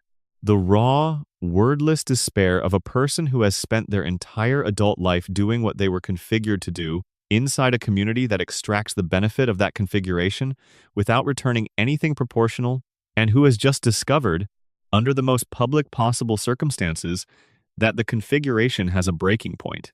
The despair is about fairness, about the specific and obvious gap between what Ned has put in and what the world has given back. Ned has been the town's moral infrastructure, the person you call when you need something, the person who shows up, the person who forgives, the person who maintains the community's sense of itself as a place where people look out for each other, and the town has accepted that infrastructure without paying for it. This is a thing that happens to people, not characters in a cartoon people. The person who is always there, always generous, always patient, always the one who extends the hand, eventually reaches the moment where the gap between giving and receiving becomes visible in a way that cannot be ignored. And what is in that gap, when you finally look at it, is something close to what Ned finds in that episode. The specific grief of a person who has been doing everything right inside a system that is not, in fact, designed to reward rightness. Springfield is not designed to reward rightness. It is designed to extract the benefits of rightness from the people who supply them and direct those benefits to the people who control the economics. Ned supplies the rightness. Burns controls the economics. The gap between them has not closed in 36 years. God talks to Homer. This is stated plainly in the show's canon, not hinted at or implied. Homer has had direct, face-to-face conversations with a figure identified as God within the show's universe. The conversations are depicted with the show's characteristic register, funny, specific, occasionally profound in the way that conversations with the divine are supposed to be, and then resolved in a way that lets the episode move forward. What matters is not the content of the conversations. What matters is that they happen and who they happen to. They do not happen to Ned. Ned has been talking to God in a one-directional conversation for the entire run of the show. He goes to church every Sunday. He prays, He reads scripture. He tries to live in a way that reflects the values he understands his faith to endorse. He is, by every observable metric, the most serious and consistent practitioner of religious devotion in Springfield. God does not answer Ned. The show sets these two facts side by side, Homer's casual divine access and Ned's unrequited devotion without comment, without irony markers, without flagging it as a moment you should pay attention to. It is just the texture of the show. This is how Springfield works. The drunk who falls asleep in church gets the theological conversation. The faithful man who has organized his entire life around a relationship with the divine does not receive confirmation that the divine is there. You could read this as a statement about faith, that the nature of genuine faith is that it does not require or expect confirmation. That what makes Ned's belief meaningful is precisely that he maintains it without the kind of direct validation that would make belief unnecessary. But you could also read it as the show's most compressed statement about the relationship between effort and reward in Springfield. Homer gets the things he does not work for. Ned does not get the thing he has devoted his life to working toward. The gap between them is not a gap in virtue or effort or sincerity. It is a gap that exists because the universe of the show, like the universe of Springfield more generally, does not distribute its rewards according to the principles it endorses. This is the quietest thing the show says about Ned, and it may be the truest. Section 14. Bart and the school that classified the symptom as the problem. Bart Simpson has been 10 years old for 36 years, and what the show has done with those 36 years of being 10 is worth examining with more care than it usually receives. Bart is not a bad child. The show has been careful about this from the beginning, careful not to let the pranks and the attitude and the perpetual D- collapse into a simple portrayal of a bad kid getting what bad kids get. Bart is something more specific and more interesting than that. He is the child the educational system cannot see. The specific kind of intelligence Bart has is well documented outside the context of the show. It is the kind that standardized assessment tools consistently misidentify or fail to detect. It is strategic, social, improvisational, deeply attentive to the dynamics of specific situations and the specific vulnerabilities of specific people. Bart reads rooms. He reads people. He anticipates responses and plans several moves ahead. He executes complicated schemes with timing and coordination that require real cognitive sophistication. None of this shows up in his grades. The tests that Springfield Elementary administers test a kind of intelligence that is organized around retention and sequential reasoning and the patient application of learned procedures. Bart's intelligence is not organized around any of those things. It is organized around the live situation, the immediate context, the specific person in front of him. Put Bart in front of a standardized test, and he performs like a child with serious academic deficits. Put Bart in front of a problem that requires his specific kind of intelligence, and he performs like a prodigy. The school sees the first version. It has no mechanisms for seeing the second version. And because the school only has the instruments it has, and those instruments return a consistent result, and the consistent result classifies Bart as a student who is failing, Bart is classified as a student who is failing. The classification is not wrong given the instruments. It is the instruments that are wrong given Bart. But institutions cannot easily replace their instruments, so the instruments stay and the classification stays, and Bart remains year after year the student whose D- is the school's summary of everything he is. The thread of grade retention follows Bart across multiple seasons, and it matters more than its comedic use suggests. Grade retention holding a student back a year is one of the most studied interventions in education, and the research on it is consistent enough to be worth stating plainly here. Students who are held back experience short-term academic improvement in some cases and long-term worse outcomes in most. The negative effects compound over time. Disengagement, erosion of self-perception as a learner, higher dropout rates, the specific damage of having the institutional label of failure applied in a formal, official way to a child who is still forming their relationship with learning. The negative effects are largest for students who were already struggling with the school's assessment systems, which is to say, the students who most need effective intervention are the students on whom grade retention does the most damage. Springfield Elementary reaches for retention because it is what Springfield Elementary has. It is the tool available. Not because anyone at the school wants Bart to fail, Mrs.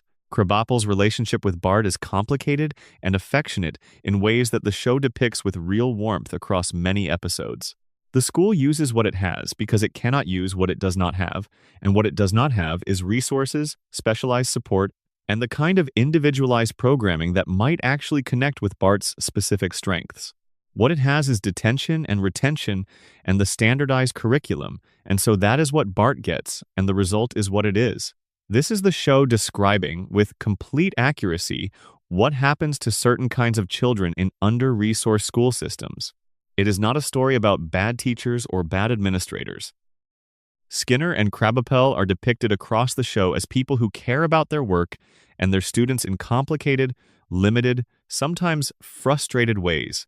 The story is about the gap between what the institution can provide and what this specific child needs, and the way that gap produces outcomes that get attributed to the child rather than to the gap. Bart carries the label. The system that produced the label moves on. Homer's parenting of Bart is one of the show's great emotional resources, and it is also, if you examine it closely, one of the most accurate portrayals of the limits of love as a substitute for structural support. Homer loves Bart. This is one of the things the show is most consistent about and most sincere about across its entire run. The episodes organized around the relationship between Homer and Bart, the Little League episode, the Soapbox Derby episode, the Season 8 story where Homer coaches Bart's football team, the moments scattered throughout the show where Homer is present for Bart in the specific, impulsive, fully committed way that Homer is present for the things he loves. These episodes are among the most emotionally real things the show produces. Homer loves Bart with everything he has. What he has is not enough for what Bart needs, and what he lacks is not a character flaw. Homer cannot help Bart with homework because Homer genuinely does not understand the material. He cannot navigate the institutional systems that would provide Bart with different support because he has never navigated institutional systems successfully himself. He cannot model a relationship with education that would give Bart a different way of understanding his own situation, because Homer's relationship with education is largely one of bewilderment. Love is real. Love is also not a resource that can substitute for specific institutional support, specific educational programming, specific recognition of a specific child's specific needs. Homer's love for Bart is one of the warmest things in Springfield. It cannot fix what Springfield Elementary is not providing.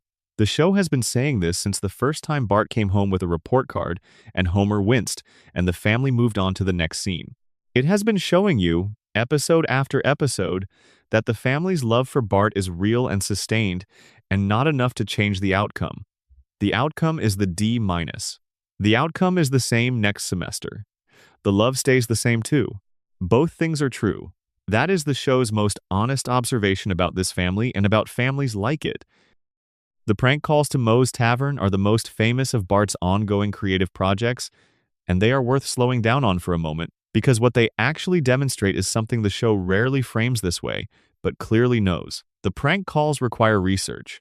They require Bart to maintain, over time, a working knowledge of the names that will produce embarrassing results when announced in a crowded bar. He develops and maintains a taxonomy of phonetically embarrassing combinations. He plans each call.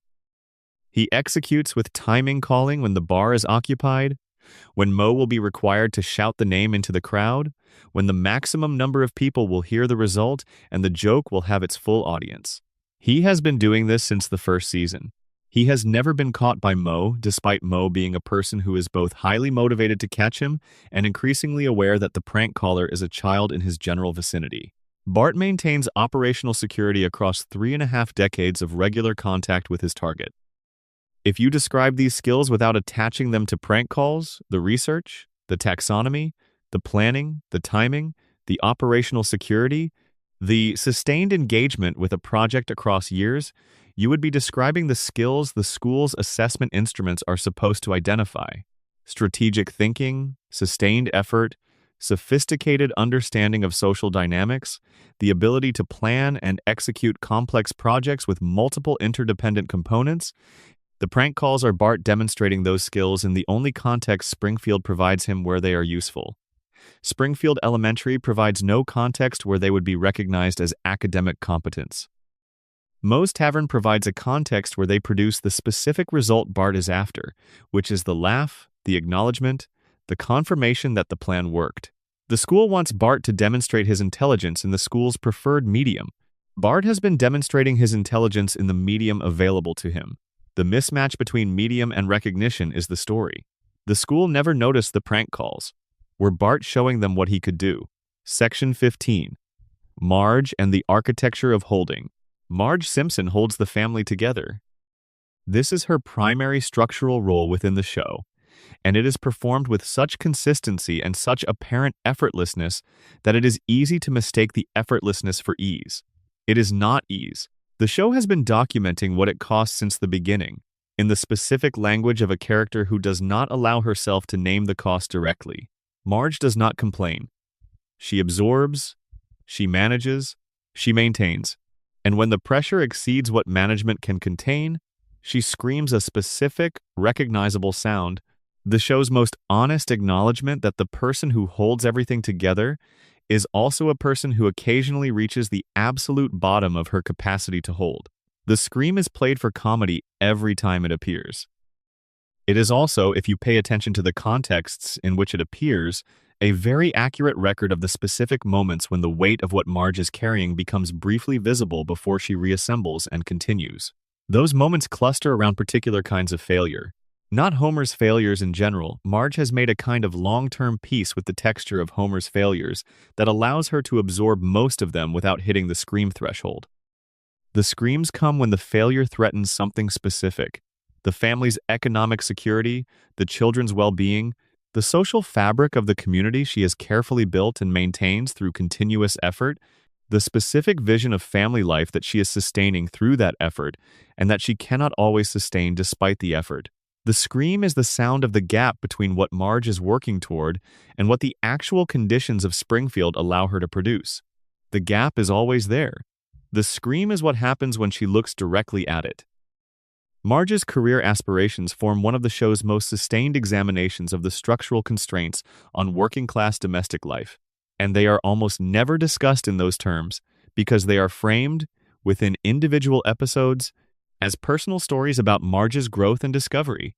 In episode after episode across many seasons, Marge discovers a talent, develops a competence, and finds a version of professional engagement that satisfies something in her that the domestic role does not fully address. She is a skilled painter. She has genuine instincts as a real estate agent. She has physical courage and moral clarity that serve her well in law enforcement. She has entrepreneurial aptitude. She has, in short, the capacity to be good at a lot of different things. And in episode after episode, the specific friction between professional engagement and the demands of her existing role gradually reduces the space available to that engagement, and Marge returns to the domestic architecture she left, carrying whatever the episode produced for her: some self-knowledge, some acknowledgement from the people around her, the particular satisfaction of having tried back into the household that depends on her being fully available to it. The friction is not Homer's fault in any simple sense. Homer's needs are real. The children's needs are real. The household's dependence on Marge's continuous availability was established long before any of these career attempts began. The friction is structural.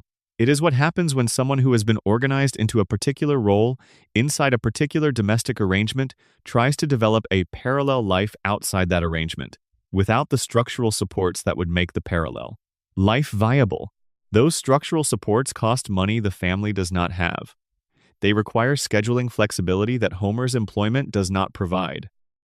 They depend on institutions, affordable childcare, flexible workplace arrangements, adequate family income, to absorb the startup costs of a new professional identity that Springfield does not provide in the accessible, affordable form that families at the Simpsons' economic level would need them in. Marge is not stopped by Homer. She is stopped by the cost structure of trying to build something new inside a life that was not organized to accommodate it. The show depicts this with real accuracy. It shows you the individual decisions and the emotional terrain of each decision, and it also shows you, in the pattern across episodes, the structural reality that shapes what those decisions can produce. The suppressed scream matters more than any single episode about Marge's career. It is the show's recurring record of what sustained management costs. Every week that Marge absorbs what needs absorbing, maintains what needs maintaining, holds what needs holding, and does it without naming the effort publicly, the pressure builds toward the next scream. And the next scream, when it comes, is not just about the immediate trigger. It is about everything that has been absorbed since the last one. This is a very specific observation about a very specific kind of person.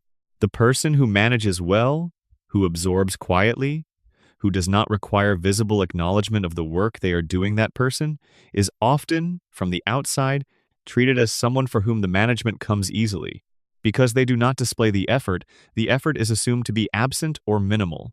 And because the effort is assumed to be minimal, the amount of it that the person is carrying is consistently underestimated by the people around them.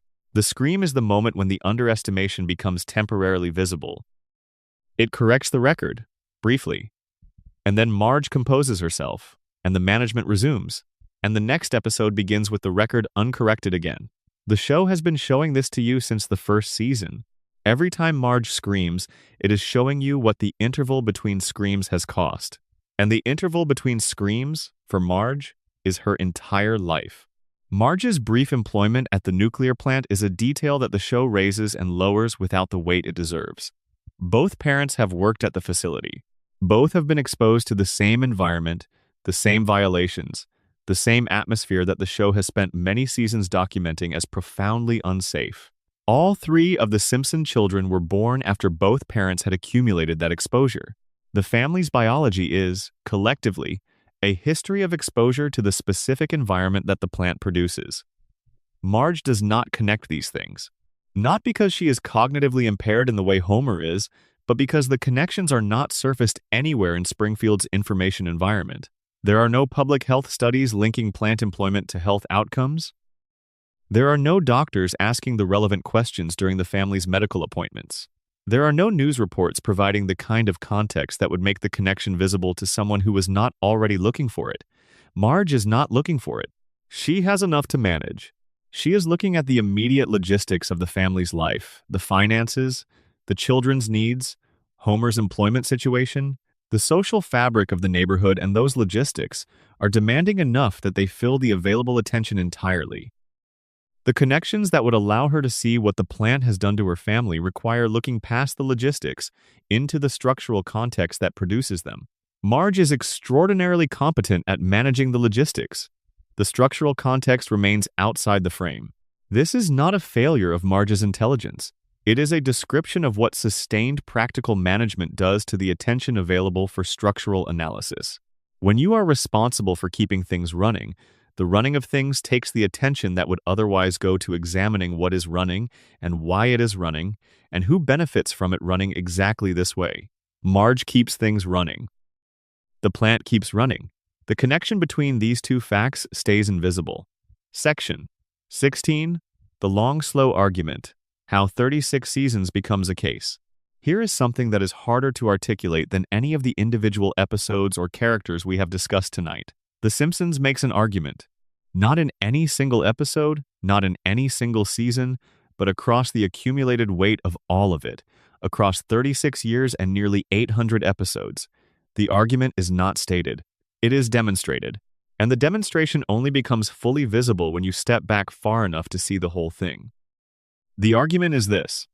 Systems of power reproduce themselves by making themselves appear natural, by making the way things are feel like the way things have to be, by distributing the costs of their operation to the people least able to resist bearing them, and distributing the benefits to the people who designed the system in the first place, and doing all of this so consistently and for so long that the people inside it eventually stop being able to imagine an alternative. Springfield is the demonstration case. Every institution in Springfield, the plant, the government, the schools, the courts, the media, the police, the hospitals, is operating according to the logic of this argument. Each one of them is functioning in a way that serves the interests of the person at the top of Springfield's economic hierarchy and extracting the cost of that service from the people at the bottom. And the people at the bottom, Homer, Marge, Bart, Lisa, Ned, Moe, Lenny, Carl, all of them have lived inside this arrangement for so long that it is the air they breathe. It is not experienced as a system. It is experienced as Springfield. This is the hardest kind of critique to make, because the most effective response to it is not to dispute the specific facts. The specific facts are right there in the episodes: the violations, the corruption, the captured media, the compromised courts. The most effective response is to make the argument feel like an overreach, to make the leap from the specific facts to the structural argument feel like the kind of interpretive jump that only people who are looking too hard for a pattern would make. The show anticipated this response. It built its case with enough specificity, enough repetition, and enough humor that the specificity is undeniable, and the humor makes the undeniable feel comfortable enough to sit with. You cannot dismiss the 342 violations. You can laugh at the 342 violations. Laughing is not the same as dismissing. The information is still there, in your head, registered below the laugh. The show deposited 36 years of information below the laugh. The tonal shift that fans identify in the middle seasons of the show, the point at which it moves from the relatively grounded domestic comedy of its first few seasons toward the more surreal, celebrity-heavy, plot-agnostic mode of its later seasons, is usually discussed as a decline in quality. The show lost its way. The writers stopped caring about character and continuity. The comedy got broader and the emotion got shallower. These complaints are not baseless. The show in its later seasons is different from the show in its early seasons in ways that are substantive and not just a function of nostalgia. But the complaints miss something about what the shift represents in the context of the show's larger argument. The early seasons were documenting the conditions. They were building the record of what Springfield is, how its institutions work, who the people are inside those institutions. That documentation required a certain kind of fidelity to the texture of everyday life, the specific feel of economic precarity, the specific dynamics of family under pressure, the specific way that communities normalize conditions that should be alarming. The comedy in those seasons is grounded because the conditions being documented are grounded. The later seasons are documenting something different. What happens to a community when the conditions have been normalized for long enough that the boundary between the plausible and the absurd has dissolved? The increasingly surreal plots of the later seasons are not the writers losing their grip on the show's reality. They are the show depicting what a reality that has been compromised for decades eventually produces. The fish had 3 eyes in season 2. By the later seasons, the whole town is 3-eyed. Everything is slightly wrong. The wrongness has become the register. This is not a defense of every choice the later seasons made. Some of those choices were not good. But the overall drift towards surrealism is not random. It follows the logic of a town whose relationship with reality has been systematically damaged by the same forces the show has been documenting since the beginning. Springfield got stranger because Springfield got worse. The show followed it. The show's relationship to its own longevity is one of the most interesting things about it, and it is a thing the show itself has addressed in several episodes that are worth revisiting in this context. The episode Behind the Laughter places the show's fictional characters inside the framing of a documentary about the show's real history. It is the closest The Simpsons has come to dropping its own fourth wall in a sustained way, and what it chooses to say when that wall comes down is telling. It says that the show continued because of money and because of the specific pressures that the success of the early seasons created. It says that the relationships inside the creative project were complicated by the demands of sustained commercial production. It says that the continuation of the show has always been at least partly a function of commercial logic rather than purely artistic necessity. This is the show being honest about its own position in the same economic ecosystem it spends its episodes critiquing. The show exists inside the same market forces that produce Burns. It generates revenue for a corporation. Its continuation depends on ratings, on advertising, on the commercial infrastructure of broadcast television, which is the same infrastructure that the show has spent decades depicting as one of Springfield's captured institutions. The show knows this. It has always known it.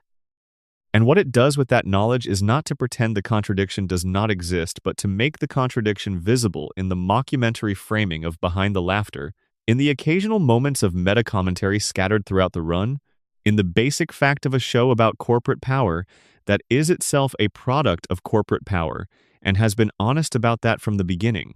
This is not hypocrisy. It is the specific kind of honesty available to something that is embedded in the thing it is critiquing. You cannot critique the market from outside the market if you are a television show. You can only critique it from inside, with full acknowledgement that you are inside, and hope that the inside critique lands somewhere useful despite the position it comes from. The show hoped this. It has been hoping it for 36 years. Section 17. What was actually being predicted? The predictions have become the most shareable version of the Simpsons story, and they deserve more careful examination than they usually receive. When the show depicted a Trump presidency in the year 2000, it was not making a blind guess about the future. Trump had been publicly discussing the possibility of running for president since 1987. He had given interviews about it. He had attended political events, cultivated political relationships, made the kind of moves that people make when they are seriously considering a national political profile. He was a known quantity in the specific ecosystem of American celebrity meets politics that the show's writers spent their careers observing. The episode did not predict Trump. It observed Trump and extended the observation forward. Given what Trump had been doing and saying for over a decade at the time the episode was written, a joke about a future Trump presidency was not a remarkable feat of prescience. It was a reasonable satirical extrapolation from a visible and documented pattern of behavior. The same logic applies to the Disney-Fox merger. Media consolidation was an accelerating trend throughout the 1990s, documented by media critics and business journalists and the show's own writers who were, like all writers for a major broadcast network, living inside one of the most thoroughly consolidated media environments in American history. Joking about the trend, continuing about a mega corporation acquiring competitors until it had absorbed essentially everything, was not prediction. It was pattern recognition. The smartwatch, the video calling, the autocorrect failures, all of these were extensions of trends in computing and telecommunications that were already clearly visible to people who were paying attention to where those technologies were heading. The show's writing staff included people with technical backgrounds and strong interest in emerging technology. They saw where it was going. They drew the logical endpoint. What the prediction phenomenon actually demonstrates is something more interesting than prophecy. The show's writers were, consistently and over a very long period, paying closer attention to the present than most people were, and they were following the present's trajectories forward with unusual accuracy and unusual willingness to present those trajectories in their most uncomfortable implications. That is the skill, not seeing the future. Seeing the present clearly enough that the future becomes visible as a consequence of what the present already contains. The flu episode from 1993, the one that depicted a virus spreading from Asia and causing mass panic and supply chain disruption and desperate searches for treatment, is the prediction that gets shared most widely. In the post, 2020 Internet, and it is the one that deserves the most careful reading. The episode was not based on any particular intelligence about a specific future pandemic. It was based on the entirely documented history of influenza outbreaks, going back to 1918 and continuing through a series of smaller but significant outbreaks throughout the 20th century. Public health officials had been warning about pandemic risk for decades before 2020. The infrastructure of pandemic response, the modeling, the emergency protocols, the vaccine development pathways, all of it existed and was documented in public literature before 2020 because the people who work on pandemic preparedness had been paying attention to the same history that the show's writers were aware of. The episode depicted a pandemic because pandemics are a documented feature of the human experience, and because anyone who was paying attention to the public health literature knew that another significant outbreak was a question of when, not if. This was not a prediction. It was the application of established epidemiological knowledge to a satirical scenario. What makes the episode feel like a prediction in retrospect is confirmation bias combined with the specific visceral accuracy of some of its details, the panic buying, the overwhelmed systems, the desperate search for intervention. These details are accurate not because the writers saw the future, but because panic buying and system overload are the documented responses to pandemic events throughout recorded history. They researched historical outbreaks. The historical outbreaks look like 2020 in the same way that 2020 looks like the historical outbreaks. The show was reading history. History repeated. The show looked like prediction. But there is a version of the prediction phenomenon that is more interesting than the coincidences, and it is the version that almost never gets discussed.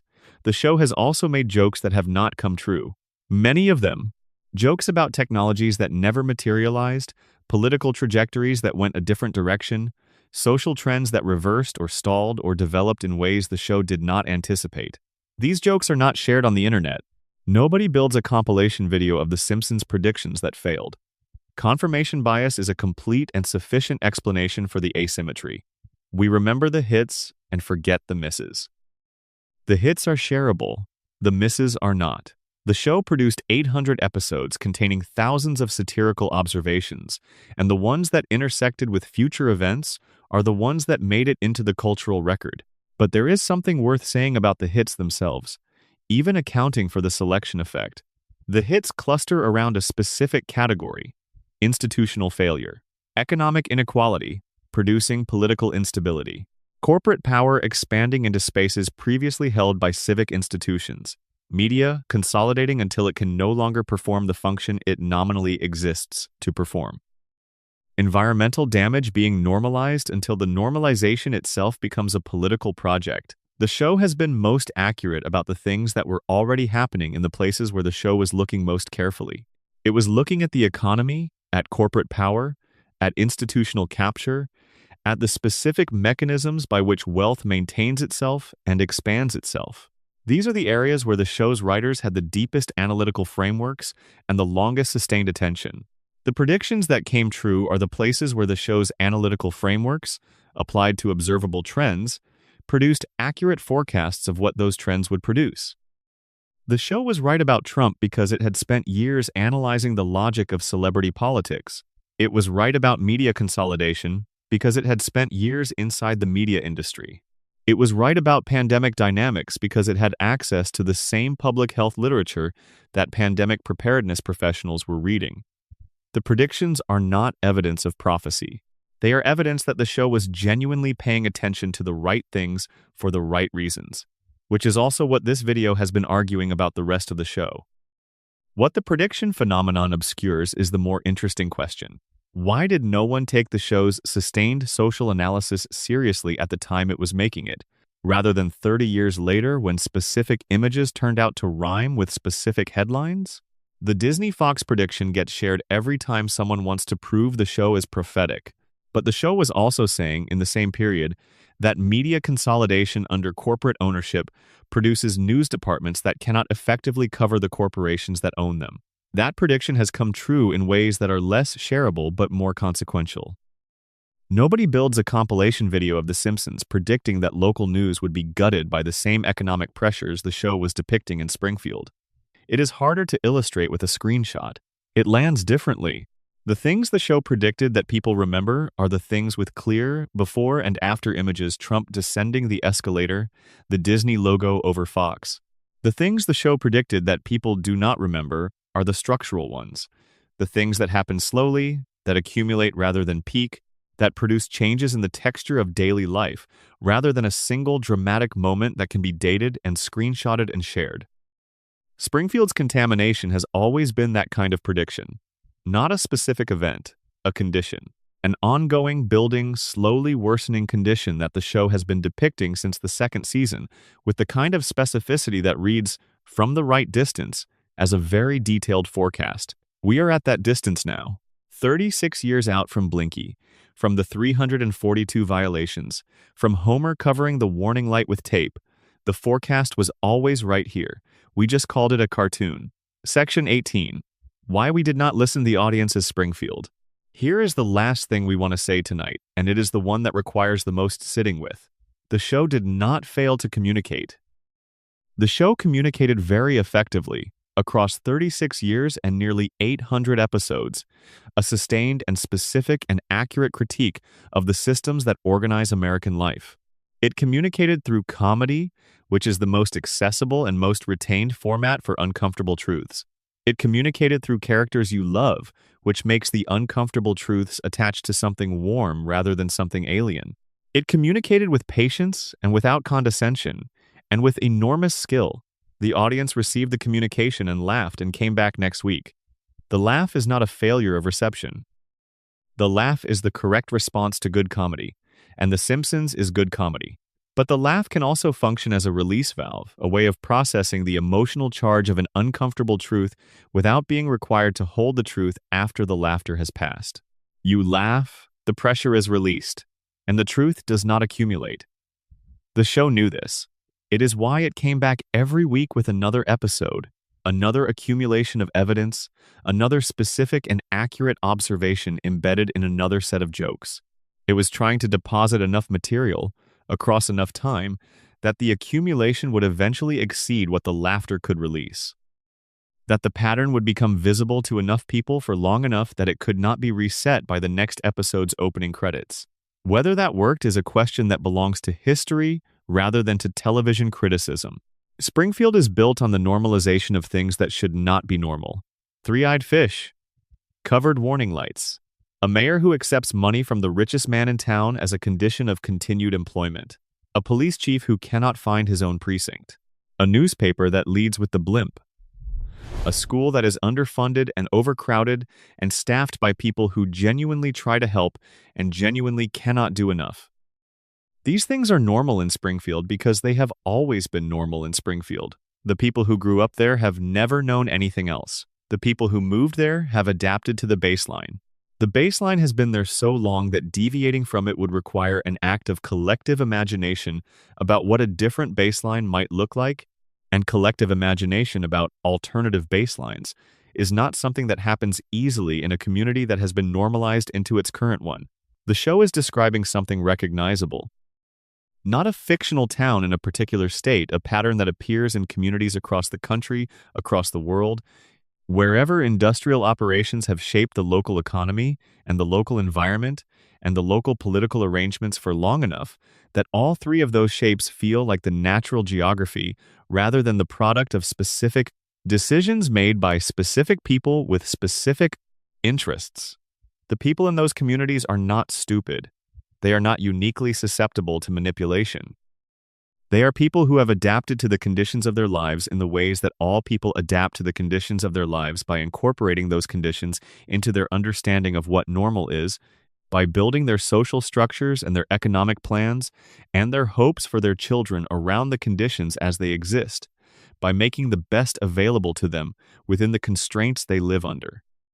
Asking those people to challenge the foundations of the conditions they have built their lives on is asking them to put at risk everything they have built in exchange for an alternative that has never been demonstrated to them, and that the most powerful institution in their community is actively working to make seem impossible. This is why things do not change in Springfield. Not because the people are bad, because the people are human, because human beings adapt, because adaptation is a survival skill, because the community that can function inside difficult conditions is, in many ways, more resilient than one that cannot. And because resilience and change are not the same skill and often work against each other, Springfield is resilient. Springfield endures. Springfield absorbs catastrophe and returns to its baseline and continues to function. That is resilience. Springfield also does not change. The plant keeps running. The violations remain unaddressed. The fish have 3 eyes. The mayor accepts the check. The newspaper covers the blimp. That is also resilience. The show has been trying to name the difference between these two things, between the resilience that allows survival and the resilience that prevents change for 36 years. The last episode will air someday. The Simpsons will end, as everything ends. When it does, the archive will be complete. Every documented violation, every covered warning light, every moment when the truth was available and the institution looked away, every character who tried to say the thing that needed saying and found that the town was not built to hear it. The archive will be very large, and it will be funny. Most of it genuinely, skillfully funny in the way that the show has always been funny. You will be able to watch any episode from any season and laugh at the right moments and feel the warmth of the family and the familiarity of the town and the particular comfort of returning to something you have always loved. And if you watch carefully, if you slow down at the moments just before the jokes, if you pay attention to the specific details in the background of the frames and the specific wording of the throwaway lines and the specific choices the show makes about what institutions fail and how they fail and who bears the cost of the failure if you do all of that, You will see what the show has been building across all those episodes and all those years. A case, a long, patient, fully documented case about a town that was told exactly what was happening to it, about the institutions that were supposed to help and did not, about the people who tried to tell the truth and were not heard, about the mechanisms by which power maintains itself in the specific, local, community-scaled form that most directly affects the lives of the people who live under it, about what it costs to live inside those mechanisms, in the daily, accumulated, compounding way that cost is measured not in dramatic incidents but in the shape of a life, about the fish with 3 eyes, and what the fish with 3 eyes means. The show told you all of it. It told you in the voice of a comedy, because comedies are what you let in. It told you through the people you love, because love is what keeps you listening. It told you every single week for 36 years, with the patience of something that knew it would have to tell you many times before you heard it. You heard it. You laughed. You came back next week. You heard it again. That is The Simpsons. That is what it has always been. And if you have spent tonight listening more carefully than usual, listening for what is underneath the jokes, in the quiet before the laugh, then you have heard something true. Something true and very funny and very sad all at the same time. The plant is still running. The warning light is still covered. And the family is on the couch, in the warm light of the television, in the town that will not change, in the show that will not end. Because we will not let it end. Because we love it. Because it is us. The show has been running for 36 years and it has never once suggested that Springfield is going to be okay. Not because it is pessimistic, the warmth is genuine. The love between the characters is genuine, the comedy is genuinely funny. But because being okay would require something to change, and nothing in Springfield changes, and the show has been honest about that from the beginning. The family will be on the couch next week, the plant will be in the background, Homer will go to work, Lisa will know something that nobody wants to hear. Maggie will watch everything from behind the pacifier and not say a word. Ned will wave from across the fence. Kent Brockman will cover the blimp, and the show will tell you exactly what is happening, quietly, in the space before the joke, in the background of the frame, in the detail nobody is supposed to notice, the way it always has, the way it always will. The light stays on. Thank you for spending tonight in Springfield. Drop a comment with where you're watching from and what time it is there. We want to know who's out here in the dark with us. And if this is the kind of thing you want more of, subscribe. We'll be here. The light stays on. Appendix. The things the show said only once. There are moments in The Simpsons that the show never revisited. Lines dropped into episodes and never picked up again. Visual details that appeared once and were not returned to. Plot lines that opened and quietly closed without resolution. These are the moments that fall below the threshold of the show's major thematic concerns, not significant enough to be cataloged as part of the big arguments about Burns, or the plant, or the institutions, but specific enough when you find them to feel like they were placed deliberately. They are the one-time disclosures, the things the show said once, clearly, in the middle of something else, and then trusted you to carry. They accumulate, if you let them accumulate, into a record that sits underneath the main arguments of this video, not contradicting them, not supplementing them exactly, but deepening them, providing texture, suggesting that the arguments we can make clearly and in sequence are themselves only the visible face of something the show has been building with more pieces than any single viewing can catch. They are the one-time disclosures, the things the show said once clearly and then moved past. They accumulate into something. In a Season 4 episode, Burns gives a speech to the assembled employees of the plant in which he references the plant's founding. He mentions a timeline that, if taken seriously, places the plant's initial operation decades earlier than the show's surface narrative acknowledges. If the plant has been operating since the date Burns implies, then the contamination of Springfield's environment began well before Homer was born, well before any of the show's current cast of characters entered the picture. This would mean that the population of Springfield that exists now, the yellow-skinned, four-fingered, biologically unusual people who have grown up in this town and know nothing else, is not the original population of Springfield. It is the population that was produced by several generations of exposure to the plant's output. The people who remember Springfield before the plant are not depicted in the show because they are not there anymore. They have either died or left or aged out of any living memory that the town currently maintains. This would mean that Springfield's current residents have no experiential baseline for what normal looks like. They have no access to a version of Springfield that existed before the contamination began, because they have all been born into the contamination and have known nothing else. Their bodies are the bodies the environment produced. Their cognitive baselines are the baselines that the environment shaped. Their understanding of what is normal is an understanding built entirely within a contaminated context. The show drops this implication in a single speech and moves on. It never returns to it. But it is there, in the archive, in the timeline that Burns mentions with the casual certainty of someone who has been managing this operation for much longer than anyone in the room has been alive. In an early episode, a character who works in the plant's lower levels, not named, not significant to the main plot, a background figure in a background scene mentions to a colleague that there are things in the lower levels of the facility that even he has not seen. He has worked there for years. He has a sense of the facility's layout.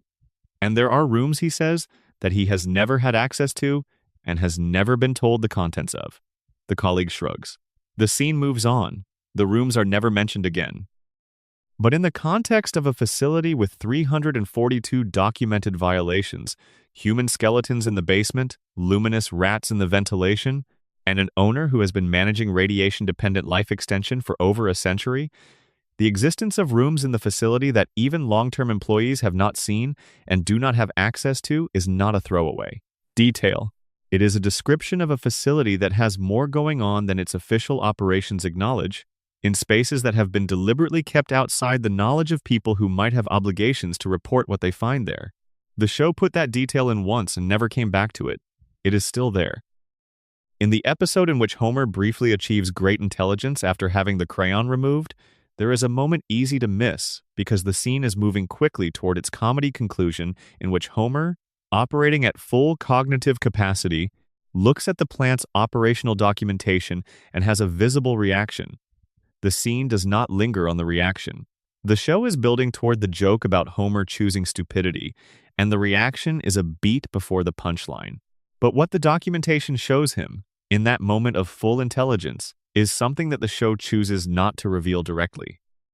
Homer's face tells you something, but the documentation is not shown to the audience.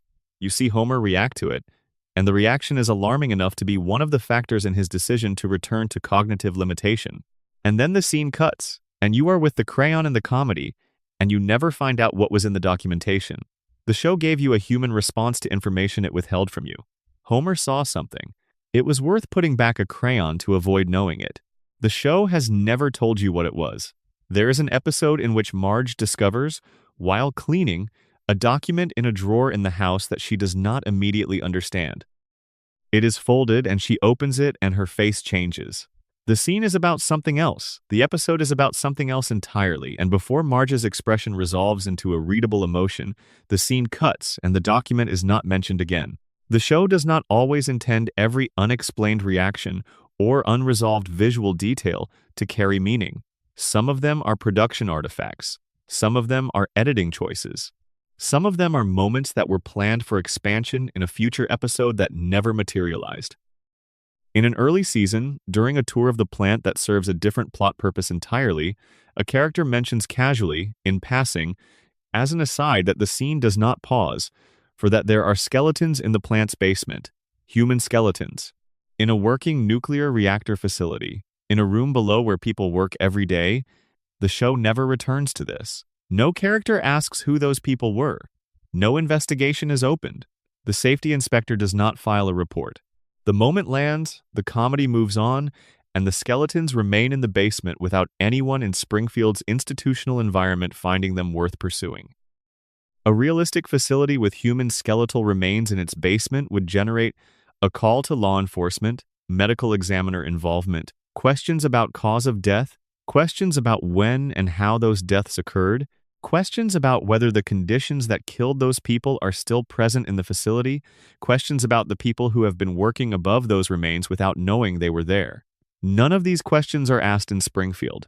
The skeletons are there. Homer works above them. The safety inspector who is supposed to ensure the facility is safe has never asked about what is in the basement.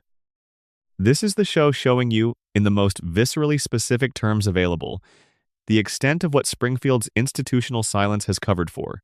Not regulatory violations, not contaminated water, actual human remains in the basement of the plant.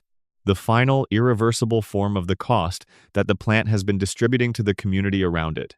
And then the scene cuts, and the episode continues, and Springfield moves on. The skeletons are still there. The show is still there. The basement has not been opened.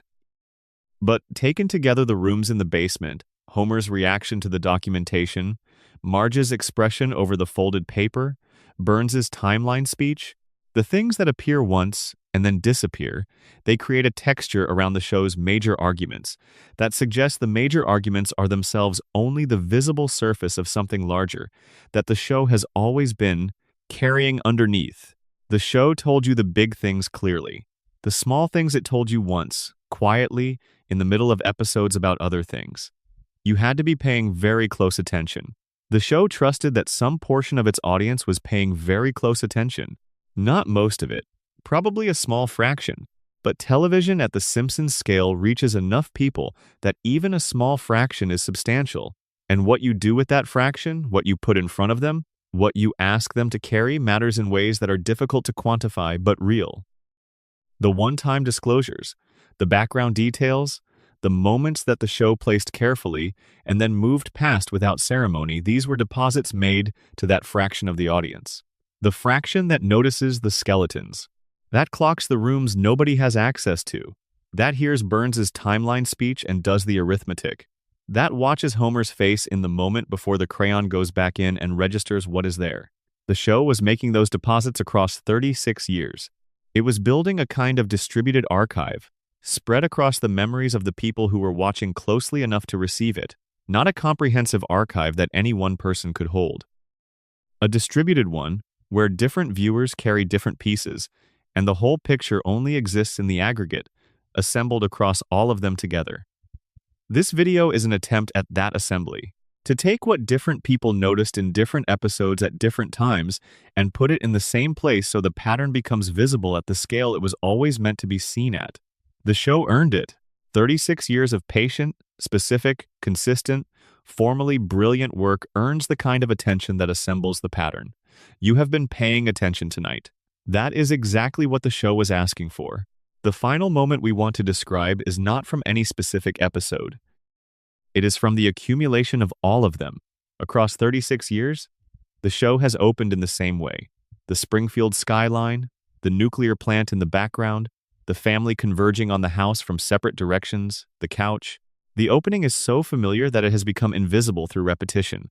You do not watch the opening anymore. You recognize it. Your brain processes the familiar pattern and moves on, filing it as background, as context, as the thing before the thing. But the opening has always been showing you the same image, week after week.